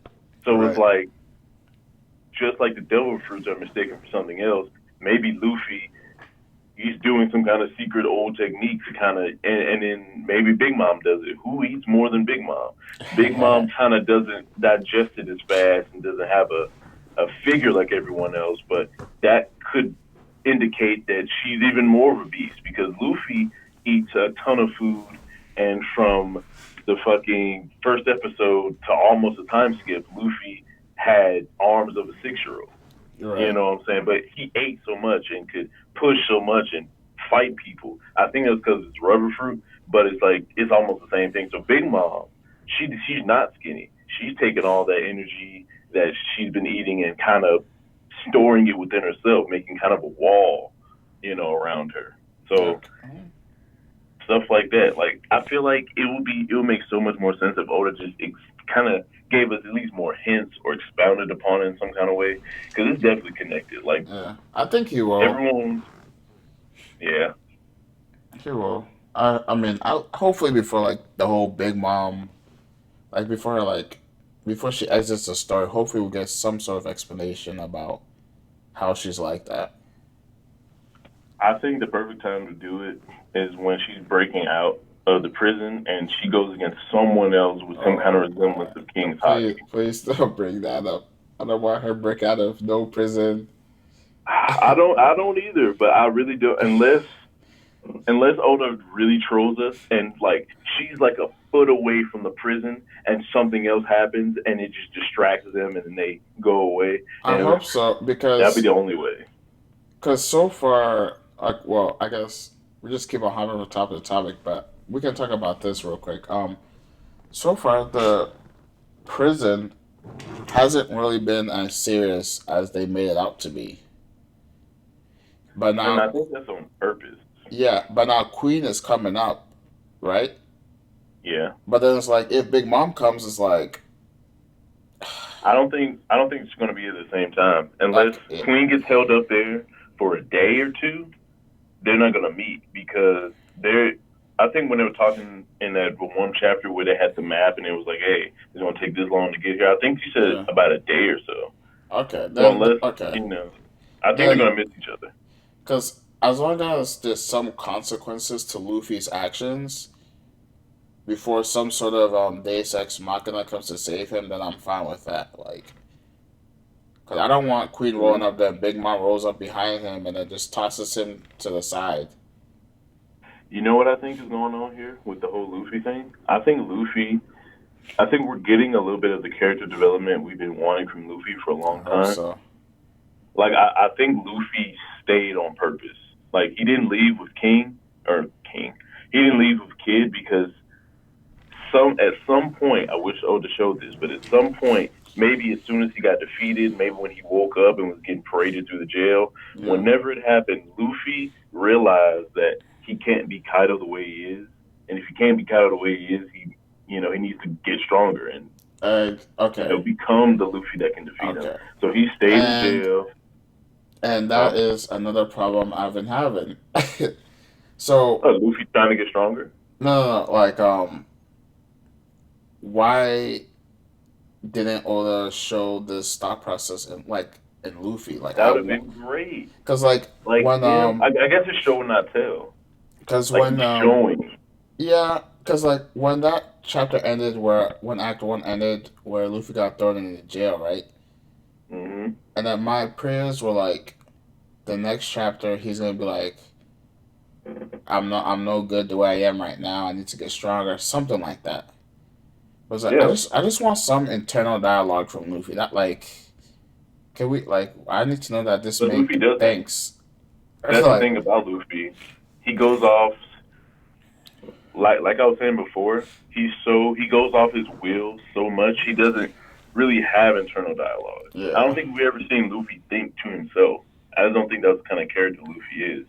So Luffy just kind of like does it until it works because it's yeah, like remember when he left the first time? He left on like a small ass ship and ended up in a barrel, just yeah, in the middle of the fucking sea. So it was like Luffy just does shit until it doesn't work, and then he just tried something slightly different. So yeah, that's what's happening here. Luffy saw that, and I think this is not enough, but it's definitely something. It's like it's a good character development moment because after Ace died, we didn't see Luffy come out and be like a badass. Like, all right, I'm serious now. My brother died. I got to do this. A lot of people are expecting that, but I think it'll be more gradual, like yeah. stuff like this, I was like just, Luffy not backing down from people, but realizing that sometimes you gotta get stronger in order to get the things you want. I guess that's the best way I can put it. yeah, I was expecting that too. Yeah, for our Sandra and Robin birthday appreciation stream, we haven't really been talking about them. Not at all. All right, so so I might have to change the name of the stream. I um, mean, we could talk about it on the later half. yeah, let's go to Robin. What time is it? Rodney. It's 1 a.m. for me right now. Oh, it's 11. Damn son. I got work in the morning. We can But end it off with Robin and Sanji and just talk about cool shit about them. all right, yeah. All right, let's just yeah. All right, so Talk about Robin and the ninja. yeah. So first off, Robin basically one-shotted all of those ninjas. Not all of them. She one shot at the one guy. Was it Like she one was guy? slapping the shit out of him. Yeah, it was one guy with the long hair. The dude, like someone asked the ninja, I forgot his name, but someone asked him to go handle Orochi. And then Yeah. I think like something happened and Robin ended up in front of him and she just started slapping the shit out of him. All right, let me just check I real think it was quick. just one guy. Yeah, I don't think she low diffed all of them. That would have been crazy though. A Warrior's Mercy. I think it's this one. Let me see. Yeah, Samurai's Mercy. No, she smacked a So, couple of them with her hands. I see oh, I one. know. I see one, two, and then I see like three more in the background that got smacked by her hands too. Oh, they all got smacked. Not Damn. not all of them, but the five. That it looks like there was five around her, and they all got smacked.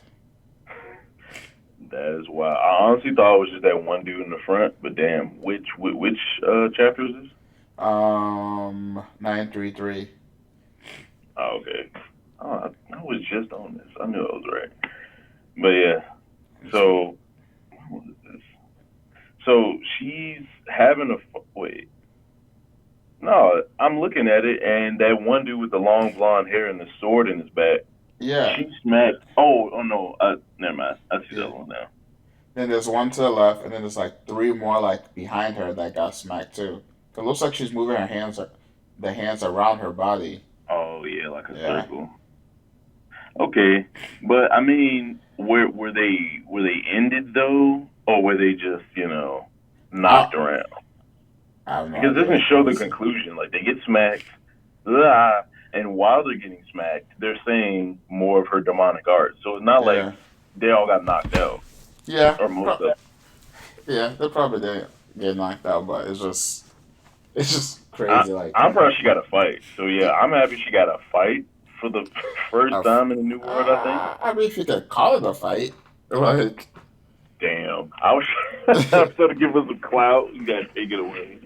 so Yeah, like, so this really wasn't a fight. the whole reason I went to this Robin appreciation stream, right, was because Hmm. I don't know, she's another person that I feel like Oda's been doing dirty. Dirty. Like her last fight was what Skypiea, Yeah. and I don't No, it know. wasn't Skypea. She suplexed somebody when she came back from the New World. Uh, was it what was his name? Cabbage, Cavendish. She Oh my, grabbed him. that She doesn't stopped him count. from moving. That wasn't a fight. She fought somebody though. Who did she show her new ability to make a clone on? Like she made a clone and fucked somebody up. You remember that? I think it Yeah, was Dressrosa. I remember she made a clone, but that was like to stop Luffy and Jinbei from fighting. I think that was like one of the times, but she definitely like did some wrestling kind of. Oh, she was fighting with her new technique that she learned from the revolutionaries, like her fighting style. I'll get it later. Like expect a random message from me later. Like I found it Oh, because okay. I distinctly remember that. Like her, it wasn't anyone good. It was just like some random person, and she just suplexed them like with Yeah. a clone or something. Well, I mean, I I wish she had more guess, fights, man, but yeah, like she hasn't really had any fights, really. Like that's the whole at thing. all. And on top of not having fights, she doesn't even have the thing that she does. She had the one poneglyph that was in or the two poneglyphs that was in Whole Cake Island, Brooke got. Yeah. Like that definitely could have been a Robin thing. I don't Yeah. see her Big Mom, but I don't see Brooke going up against Big Mom either. But that happened, so it's like give that to Robin. Brooke had plenty of badass moments. Give Yeah. Well, Robin. yeah. I mean, she is doing like the Poneglyph stuff in Wano, so hopefully we'll see more of that. Like more of Yeah, I mean, Robin anything on doing yeah. Robin stuff. I hope in the future. Yeah, like in the future. But Yeah. the poneglyph that was found here was found by Brooke. Like Yeah. Brooke is finding all the poneglyphs, and Robin's just here. She's not really Like like you said, she's not participating the way she should. exactly, and she kind of feels her, um, Frankie. Those two really feel like background characters to me right now. Super background characters. Like, Chopper too. oh my god, Chopper is like, I don't even know. Like, some, Chopper legit is like starting to earn that 100 berry bounty. Like he's right? starting to piss me off. Because Before I was like, why are you gonna disrespect the monster point like that? And now it's just like everything's a joke. because Everything's a joke. it's like I know Luffy is like the main character, but the Straw Hats are also main characters. But Yeah. right now they just feel like supporting characters to me. Yeah, I feel like they're there to push the plot forward so Luffy can Exactly. hurry up and come plot. I don't want to know that the story is being pushed along so I can see him being Pirate King. I want to enjoy the story, and I want to almost forget that this nigga is becoming the Pirate King because that's what happens during good One Piece arcs. Yeah. You're focused on the arc. Wano, you can just kind of feel that. All right, I'm trying to get through this so Luffy can fight Kaido almost. Exactly. It's like it's getting pushed by the plot and not the characters and the situations they're in. Exactly. Because Exactly how I feel. no Cause one, like I even did a video like about like the Straw Hats dreams. How I feel like they don't even exist or matter anymore. Cause I don't hear bro, none of them yeah, talking about it. no one has mentioned a dream in a long time. I haven't Right. heard about the All Blue. I almost Like forgot Nami's goal is to draw a map of the world. When the fuck exactly. have you ever seen her draw? Like Exactly. ever? That's Like wild. Oda, someone asked that question about Nami drawing the map, and then Oda said she does it like after she does it at night. But it's like show that. Exactly, bro. Like, Like I why where's the time with the crew on the ship just shooting exactly shit? like why doesn't like Sanji go around asking people like oh have you heard of All Blue? Do you know anything about All Blue? Just stuff like that. Like Yeah, like I liked when he. I don't know if this was filler, but I can't remember where this was. I think it was still in the East Blue. But remember the episode when Sanji was walking through the market and then he ran to that old dude who told him about like this special ingredient that makes his food taste amazing or whatever. And he found out it was like salt from like the roof or something like that, like sea salt. I don't think so. If it was filler, I I, probably didn't watch it. it may have been filler. I don't remember, but it was definitely like a thing. Like the story was going on, and Sanji was just having his own side adventure, trying to figure out what the secret ingredient was. And it's like Yeah. stuff like that, like new recipes he learns, and like I say, him talking to other chefs. Like I feel like he should be like really friendly to other chefs and have like chef connections and shit because he's one of the best in the world. Yeah. You know, And it's like I the don't world isn't know, being fleshed out through the other straw hats. and I could say the reason is literally because they've been, because pre time skip, they at least had like some breathing spaces between each island, right? But like Yeah, in the new world, it seems like they're just like going from it's island to island, yeah, back like to back. because it's like yeah, it's like they're like escaping someone or trying to get somewhere really quickly within a certain time. It's like they're not really they don't really have time to like waste like they were doing pre time skip. So you could say that is the reason too, Oh, definitely. Like because it has been kind of hectic since they hit the new world. it's been hectic, but I feel like the way Oda finds time to bullshit, he can find time to make the Straw Hats bond, the Yeah, ones that are together. Like and like instead of getting this weird exposition or this weird joke about something, he could draw uh what happened when uh when Sanji's group, like right before they met back up with everyone else in Wano, they could have yeah, shown what the hell they were doing because they literally came out of the woods. It was like, hey, what's up, man? yeah. It's Oh, been a while. Like, what the fuck were that y'all was so doing? weird. Yes, That whole out of scene the was weird. fucking woods. So it's like stuff like that doesn't get prioritized like it should. Like I want to know why this Yeah, dude was randomly in the woods. exactly. I remember seeing that. I'm like, so are we gonna like do a flashback to what they went through or not? And Nope. here we are in Act Two. I guess we're not getting it. And Oh it's my like god. I don't I don't know. And the bad thing about it is I don't know if that will make the story worse or not.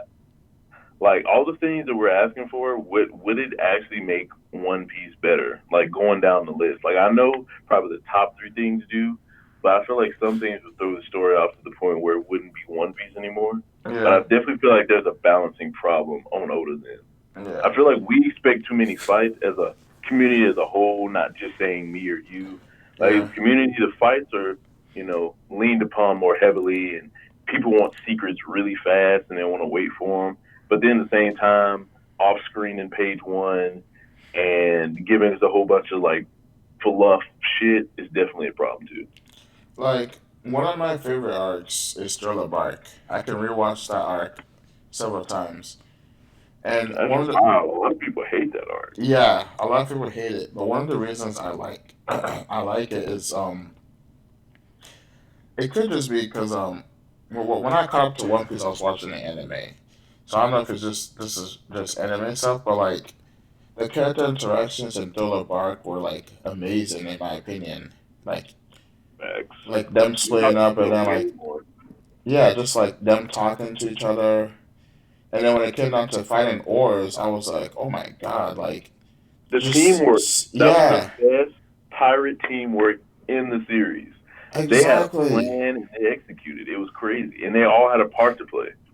I was like, I would never expect that to happen ever in like One Piece, and I was just amazed that they had like a Yeah, team battle if, and they were if that, all that's definitely one coordinated. thing. That's one thing I could say that I want in the series more than anything else. Like I want a lot of stuff like more sea battles, but Yeah, when it comes to the overall thing I want, like a team battle with somebody would be amazing because yep, it's like you get to see all their hard work and all their friendship paying off at the same time. Like the fact that Zoro knows, how much to cut, and to not interfere with Sanji on the other side doing whatever, stuff like that. exactly. And then But there, Chopper coordinating the attacks. I'm like, well, that was dope. Cause it yeah, was amazing. he was in Brain Point and shit. Man, Yeah, that was fire, like fire. that. The Yeah, only time Brain Point was useful, the right. only time. Never to reappear again.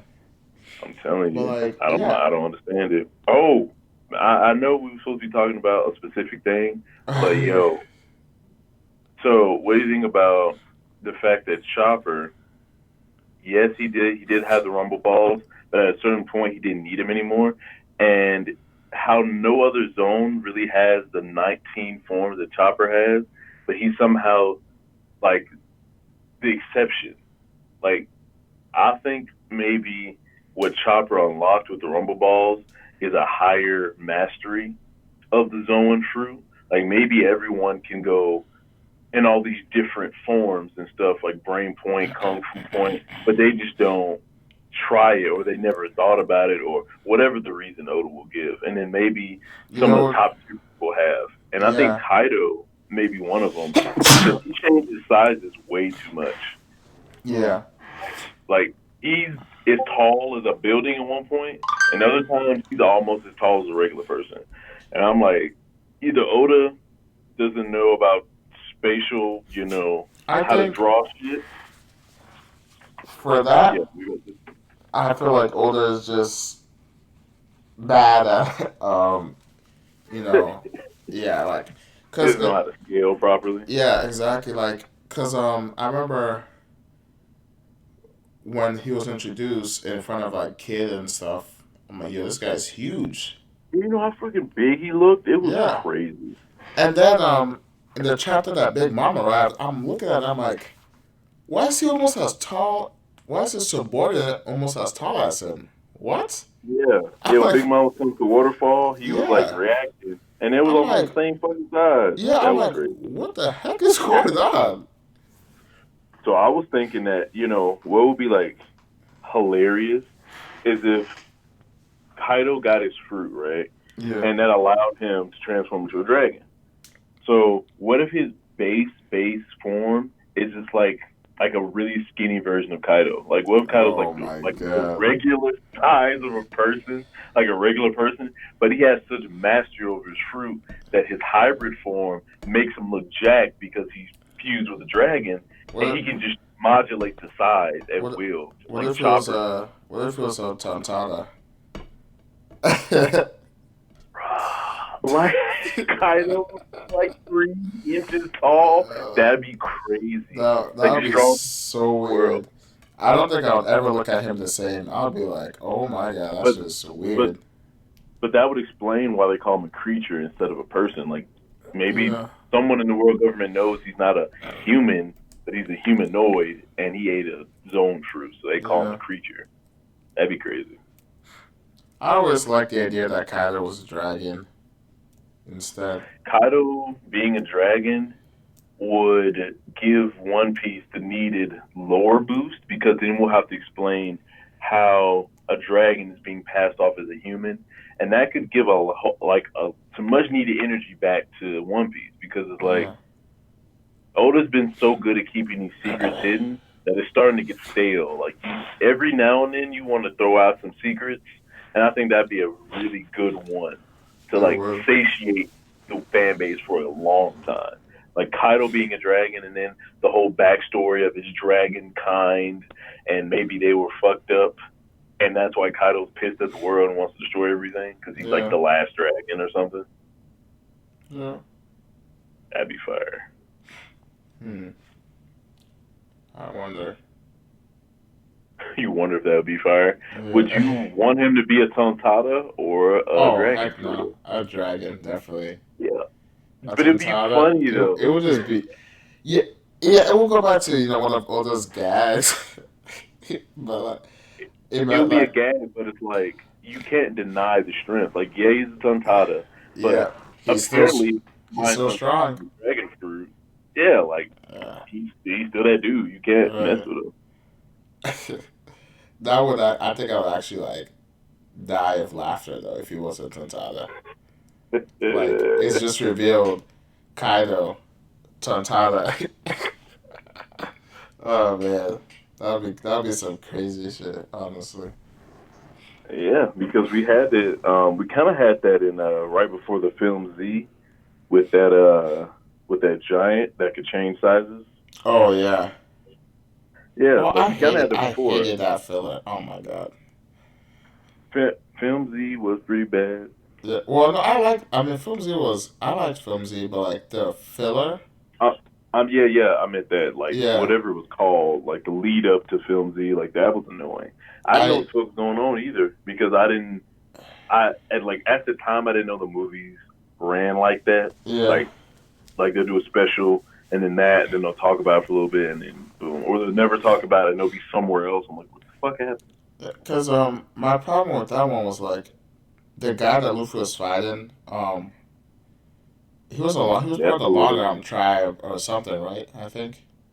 Yeah, like long neck, long arm, Yeah. something like that. And I'm like, why is Luffy struggling? You just came out of a time skip. Like, I know it was like a filler thing, but it just annoyed me. I'm like, how are you struggling against this guy? He You didn't, know he, what? he didn't even do anything special. The movies have always been a weird thing because he was struggling against that dude. I think his name was Z, or let's call him Z. Yeah. He was struggling against Z, but Gear 2 Luffy beat Shiki, the Golden Lion, the guy who Listen, was supposed to have been competing with Roger. listen. That movie You is know, not like, canon. That's all I gotta I say. know, but it's just like he made Shiki canon. So It's it's funny like though, Shiki's canon, because but the story's not. But Luffy beat him in Gear 2. I watched It's that weird. movie before I knew more about Shiki. And Mm-hmm. then when I learned more about Shiki, I'm like, what? Wow. I'm like, I don't think this guy's supposed to be here. yeah, I'm like, so Luffy's Roger level already? All right, in Gear Second. Right. I'm like, so I guess that means Doflamingo and Katakuri are stronger than Roger and Whitebeard too. Pretty much. Because It's Luffy almost like needs it's almost like Luffy a needs Naruto gear thing where four. it's like the new generations are crazy strong. Right. Oh my god. Let's not talk about Naruto. You know Don't what's get me, funny? don't get me started. Freaking Brago just posted some on Twitter. It was like best anime opening ever. Yeah. And it's crazy because Kana Boon, I've been listening to their music and they're actually pretty fire. And this opening definitely is the best. Number 16, that's my shit. My shit. Like Is Naruto there a openings have Naruto always been the opener? better. Yeah. Wait, what? Did you say something? Yeah. I was a number. Is that? Oh wait, hold on. It was called Silhouette. That's a Naruto opener. Yeah, Uh. it's amazing. I like 13 too. I can't remember the name at all. I just remember the numbers because I always go to like the YouTube playlist and then play them in order. I just learned the numbers. But yeah, like Naruto and Bleach opening back in the day. I'm not gonna lie, that's some of the best Japanese music I've heard. I've heard a lot of people who's like really into that kind of stuff kind of bag on anime openings, like them not being as good as real Japanese music, but Yeah. this should be hidden to me. Like Driver from Naruto, I don't know if you remember that one, but most of the Naruto Shippuden openings are like fire as fuck to me. Like, so I never got into the Naruto anime. I just want to fight you. Why? Because, It's so good. I mean, I read the manga, so I started off with the manga, and I was like, all right, let me watch the anime. And then I just can't do the fight scenes. The fight scenes look terrible to me. The fight scenes, you're right. You a different kind, man, because Naruto, for me, I started off with anime because it's like I didn't even know about manga when they first started playing it. Yeah. And then, I caught up after a while, but it was like there was so much of the anime out. You just want to see the fights. And it's like in the manga, yeah, you can infer stuff, but just seeing punches connect and stuff in anime is just next level. But I've never thought of Naruto's fights as being subpar or anything. So, well, not the fights themselves. How they were animated was my problem. Oh, Like, okay. cause The no, way they look. I love the fights in the manga, but like when I watch an anime, I'm like, ugh, like their face, like okay, example, Naruto versus Pain.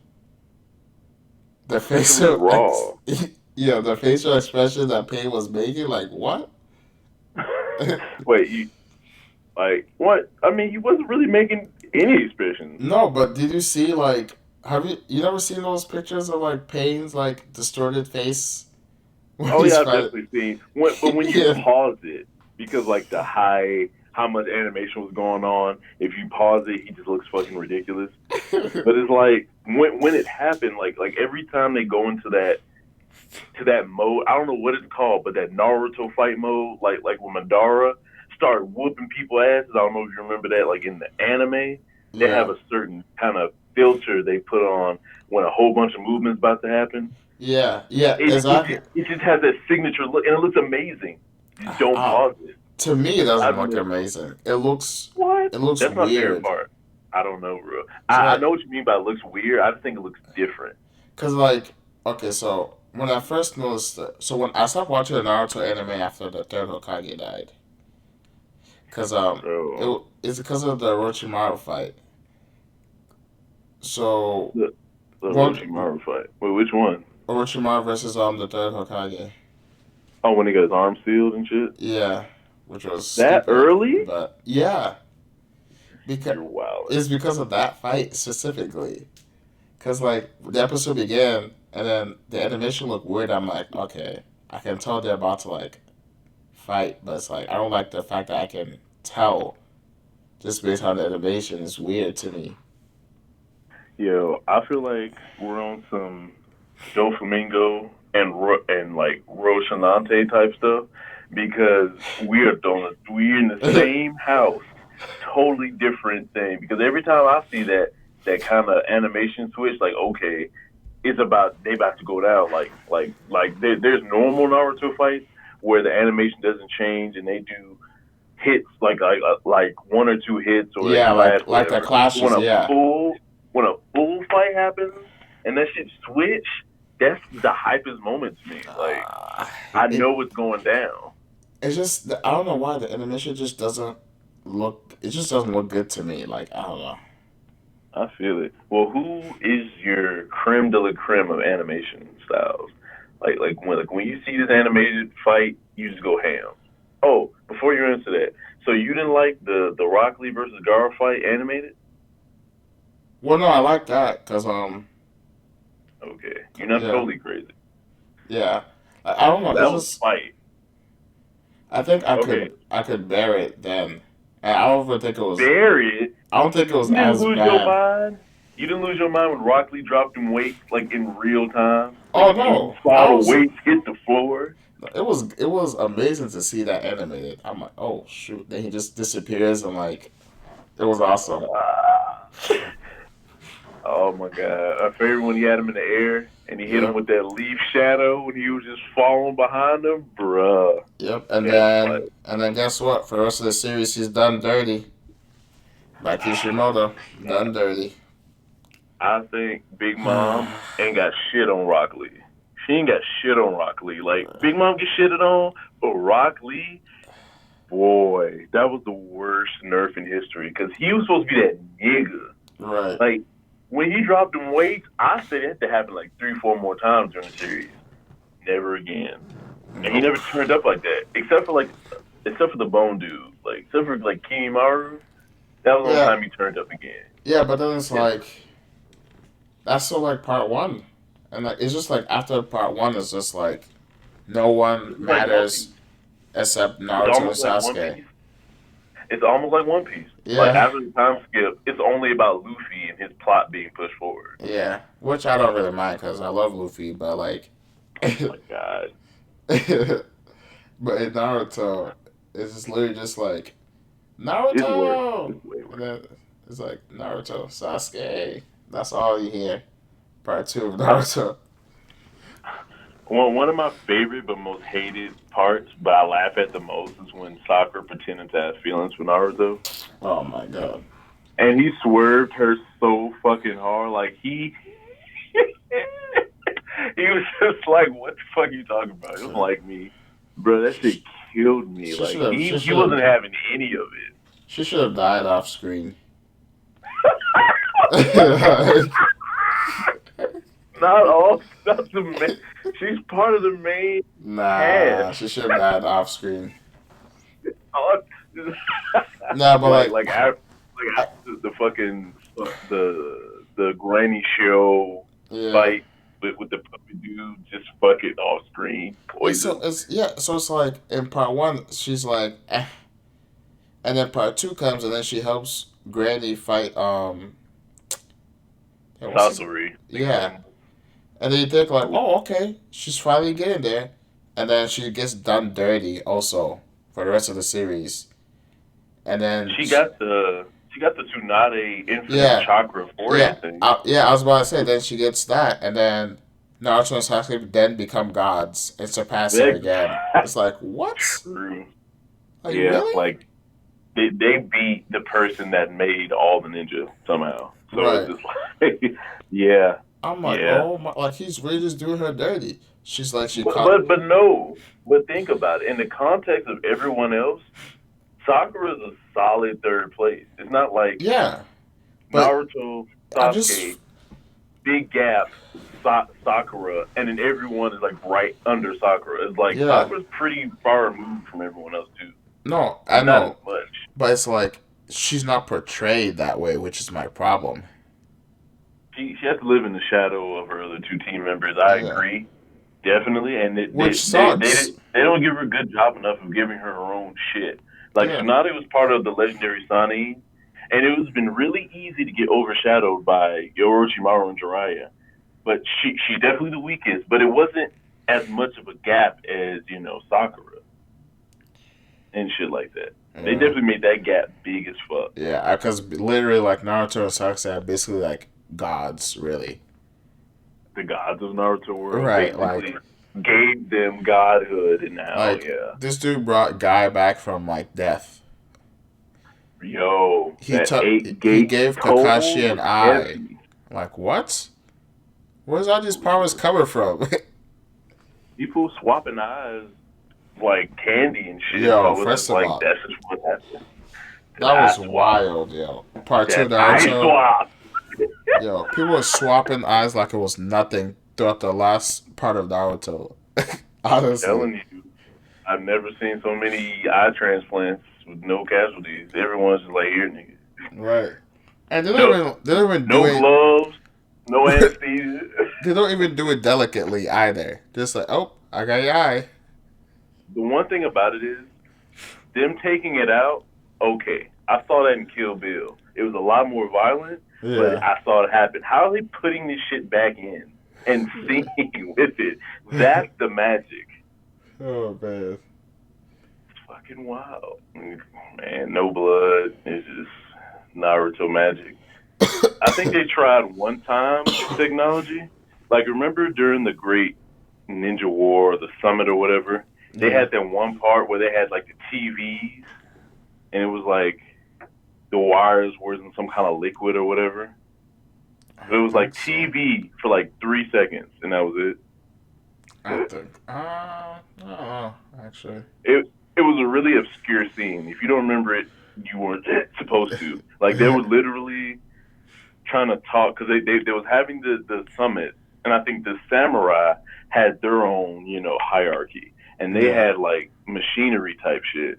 So they were talking on a screen like the summit and the samurai people, and they just had these TVs out of nowhere. Like, it was wild, and it's the inconsistency in Naruto, like the chakra element shit.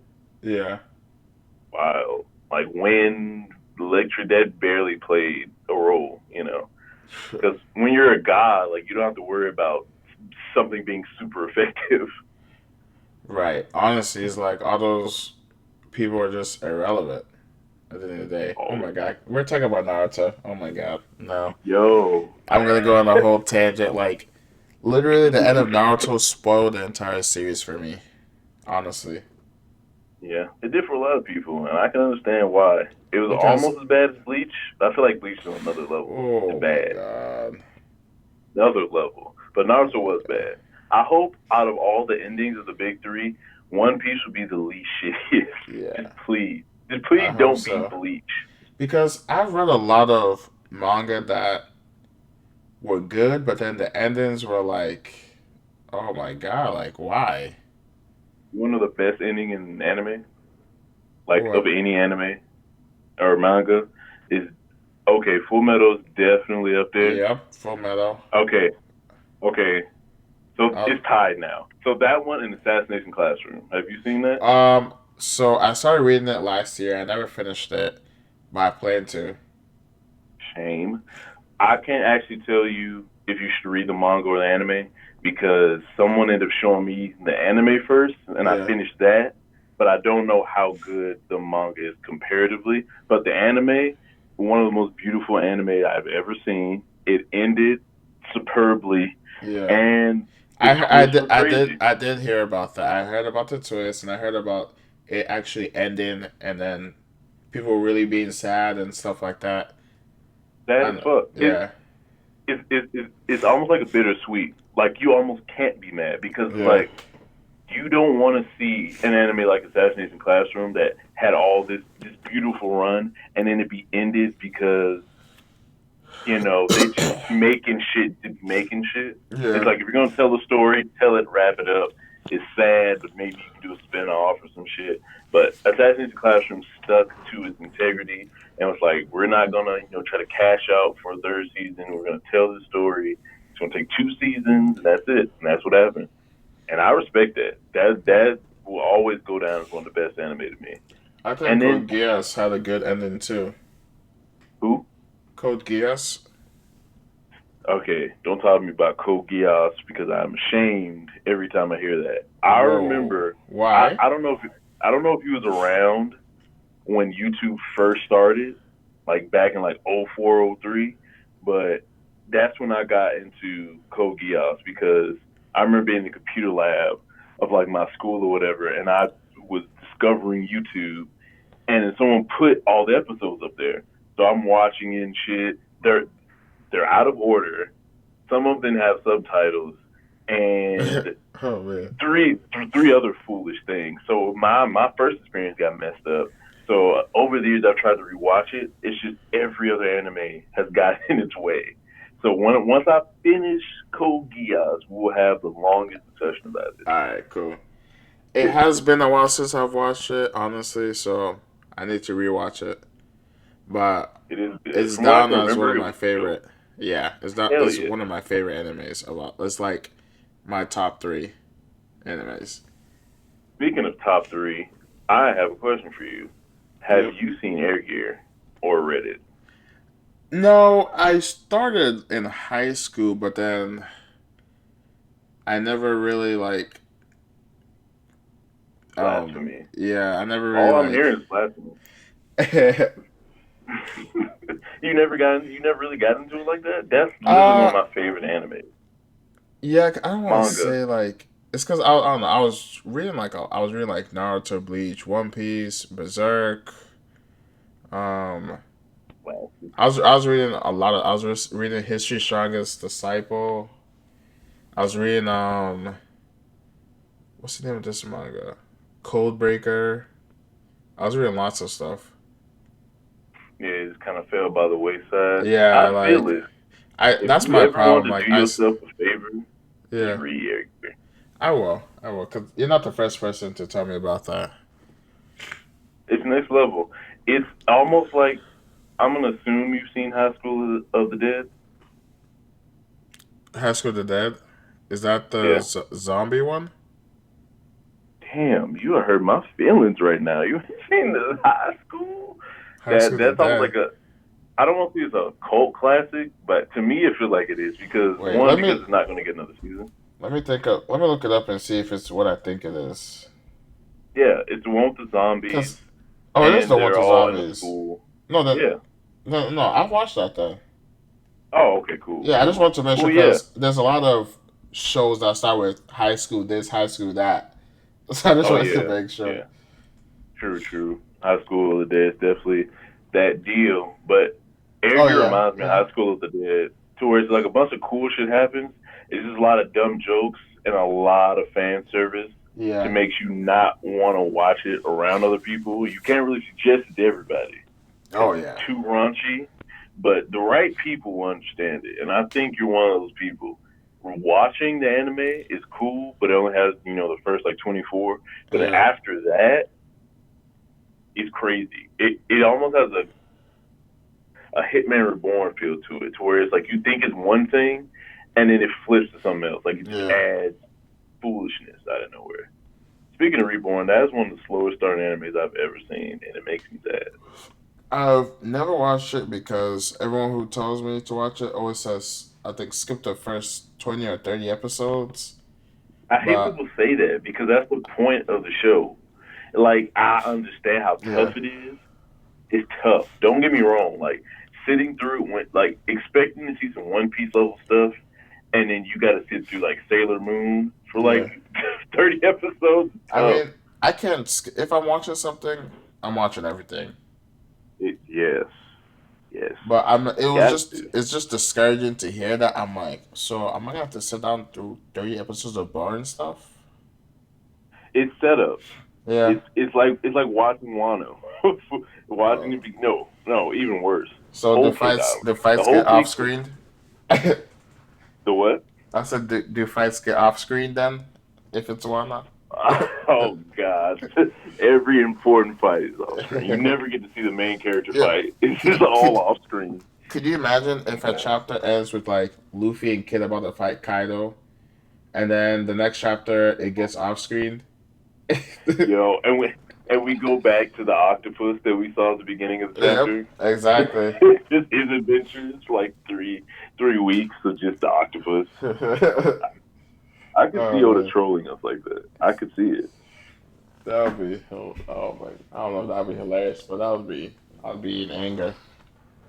It would, and it's like on top of not entertaining us and giving us what we want, we also do YouTube off it. So when you give us bullshit chapters, we can't even talk about shit because Right. nothing happens.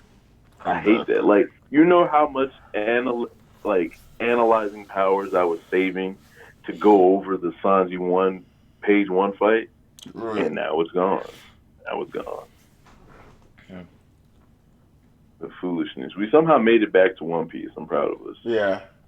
We definitely went off Thank God we for stopped mention. talking about Naruto. Yikes! That would have we would have gone on a rabbit hole with that. Yeah, you can go down there Right.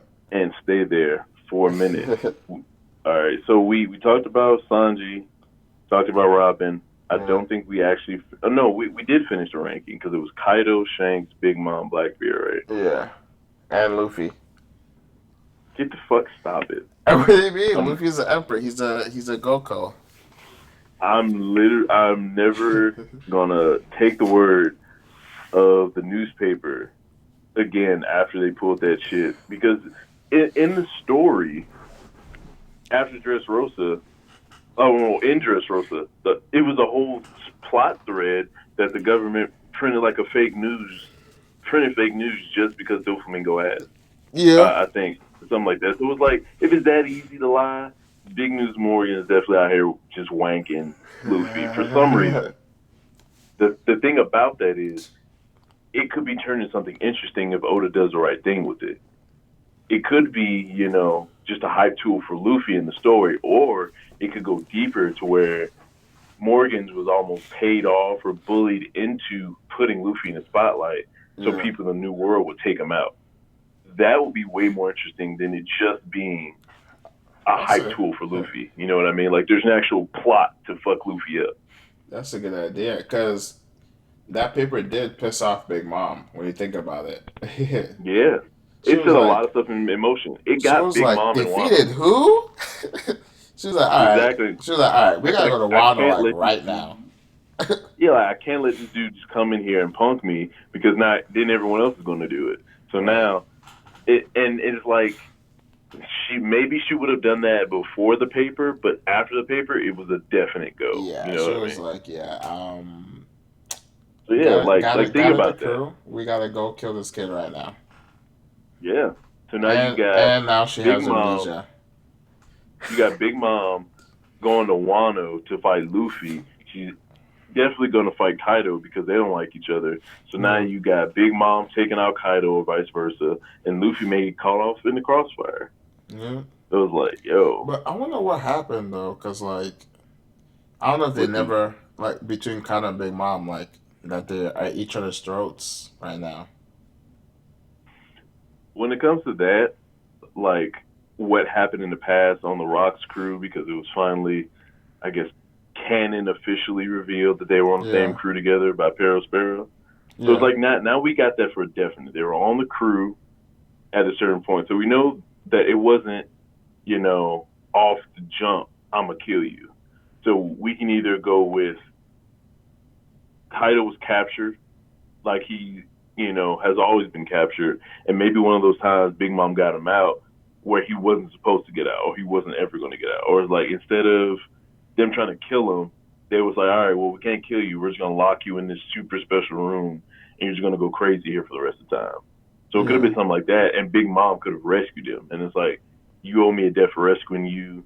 Maybe Kaido doesn't see it like that, or he doesn't want to owe her, but Yeah. I don't think we're gonna go down the whole child route. Like I don't No, think, no, no. I don't think it has anything to do with that.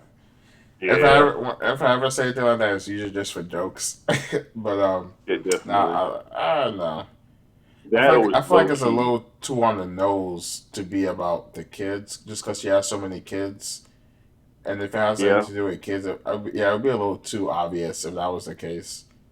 and then on top of that, according to Big Mom or her kids or whoever said it, apparently Big Mom marries every time she has a kid. So it's Yeah. like, do you see Kaido marrying Big Mom? Hey, who knows? Maybe he was a nice guy before. Then he married Big Mom and saw how it was like, and he was like, "Oh nah." Yeah, yeah. Because apparently Big Mom was bad back in the day, so it's Right. like she wasn't always ridiculous looking. Right. So it's like maybe they actually had a thing, and maybe they're just divorced lovers. But I feel like that would have been a big thing because it's like they kind of saw Pound as one of the divorced husbands and not Yeah. really shit, but they see Kaido as kind of different. Like it wasn't like, oh, nothing was alluded to. It was just they were on the same crew, Yeah. and that was it. And And that and so that that got me thinking, like, would Big Mom tell her kids about what happened with Kaido, even if they did do something? Like hmm, why would they know? I mean, if anyone, I don't know. I was gonna say if anyone knew, the only person I can think of is Struzan or Perospero. Strewson would Struzan definitely definitely know. knows, without a doubt, Yeah, because he was I, there with I Big Mom since the beginning. yeah, like And so so, he would know if they did yeah, do anything. Because quick I, question. yeah. So if Strewson rescued Big Mom and Big Mom and Kyle were on the same ship, was Strewson a part of Rocks too? Like was he a full fledged went on missions pirate of the Rocks, or was he Big Mom's like chaperone? You know what I mean? I Like can that see it could as increase. I don't think you could both. be stupid powerful, Yeah, but being on the Rocks, that's something. I mean, this dude. Yeah, yeah. I think he was like technically on the rocks too because like I don't think he would have let Big Mom out of his sight ever. Yeah, And if anything, I'm sure I feel like he's the one who kind of like probably like said like, "Oh, let's just join this crew. Let's join this crew." Something like that, you know. He seems that'd like be the crazy. he seems like Like the like I type of wonder person who would say who that. that should be interesting to see how that panned out because Strewson like during the flashback in the anime and maybe in the manga a few times, Yeah. you see Strewson and Big Mom kind of chilling on this castle lever, and it's like I think someone's attacking the castle, but she's inside eating, and then she goes outside and takes care of them. It's just like at that point, once Big Mom is a pirate, and she starts killing people and not really caring. Why is it just them two? Like why does she have a crew by then, and why does she only want her family as a crew? So if Hmm. she has that mentality for however long, what made her join the Rocks and only the Rocks? Because the way it looks like all these different people that was on the Rocks Yeah. was on the Rocks and then had their own crew. It's not like Yeah. they jumped around. It's like some about the Rocks prepared you to have your own crew. Because wasn't Whitebeard on this crew too? it's not confirmed, but it's like hinted at. Basically, like how Big Mom Mikado was hinted at. Mm-hmm. It's kind of hinted at for Whitebeard too. Mm. Well, if we go off of that, we can just, since Harold Sparrow confirmed this, I'm guessing Garp wasn't lying, or whoever said it was Garp or that lady that said something about it. Yeah. I'm guessing they weren't lying. So it's like all these crazy people on the same crew. Most of Right. them have Congress hockey, and then they have something afterwards. So was it just that crew that was so special that's attracting all of these future captains to them? Because Like I it think it has to would. be something with the crew. I think it has something to do with like Rox himself or herself, whoever it may be. Mm. Because Shockey was in that crew too. It's said also. Yeah, yeah, all these people, and it's Right. like, does Shockey have King's hockey? That'd be crazy. Right. I don't. Because everyone so far, as in the crew, or has something to do with the crew, has King's hockey. Right. That's crazy though. Like pirate crew that spawned three embers. Wildness, and no one talks about the legend. Of course, Huh. I think that's something to do with Otis writing. Maybe the Rock's pirate thing was something new. Maybe Yeah. not.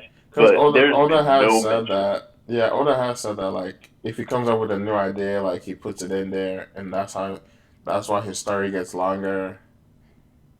Yeah, because fucking Shishibukai bumped the story way Yeah. past the 5 year mark and then turned it into what it is now. So who Exactly. knows what he's added since then that, you know, may not tie back together so neatly with the beginning of the story because he probably didn't have the idea. Right. Exactly. I'm cool cutting stuff in the middle, but then once you start going back in the past and stuff, it's like, Yeah. And then like, why was then I'm it's kind like of cool. why did this character ever mention that before then? Yeah, It's yeah. like, And then I don't imagine it being too big of a problem, but it's definitely going to be a mark on his records. Whereas when we go back and really look at most of these things, and you could, kind of ask Oda in a way, be like, yo, how many of these things, you had planned since the beginning, and then once you really look at it, and if we can pick them out somehow, we'd probably be surprised at how many he just kind of pulled out of his ass after the beginning of it. And yeah. that's not bad, but it's just like there's some writers who have shit from the end tied back to the very beginning or some random part in the middle because they planned it out so long. Yeah. And And it's like, like Oda's not like that I mean, he in a does. way. Yeah. I mean, He's done it uh, and he's fucked it up at the same time. You know what I yeah. mean? Because like the whole Sanji German thing was hinted at technically Yeah. in the beginning, where like he said, I forgot what sea he said he was from, but then Chopper was like, "Oh, really?" Because it's like it's not easy to go from the sea to the seas like that.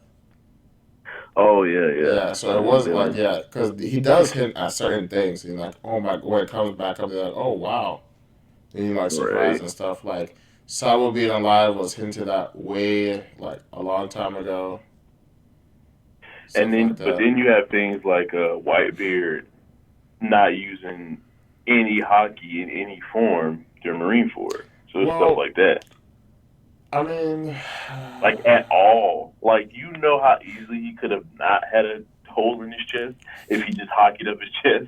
yeah, but I think like you see that uh, That's what I'm saying. it's Like pre you time got skip, so it's just right, right. difficult for that in pre time skip because like I think We he were just was talking about using how yeah I we think he weren't talking was about using how far ahead we were talking though. We're talking about yeah how far ahead we're planning, and that's like a major point.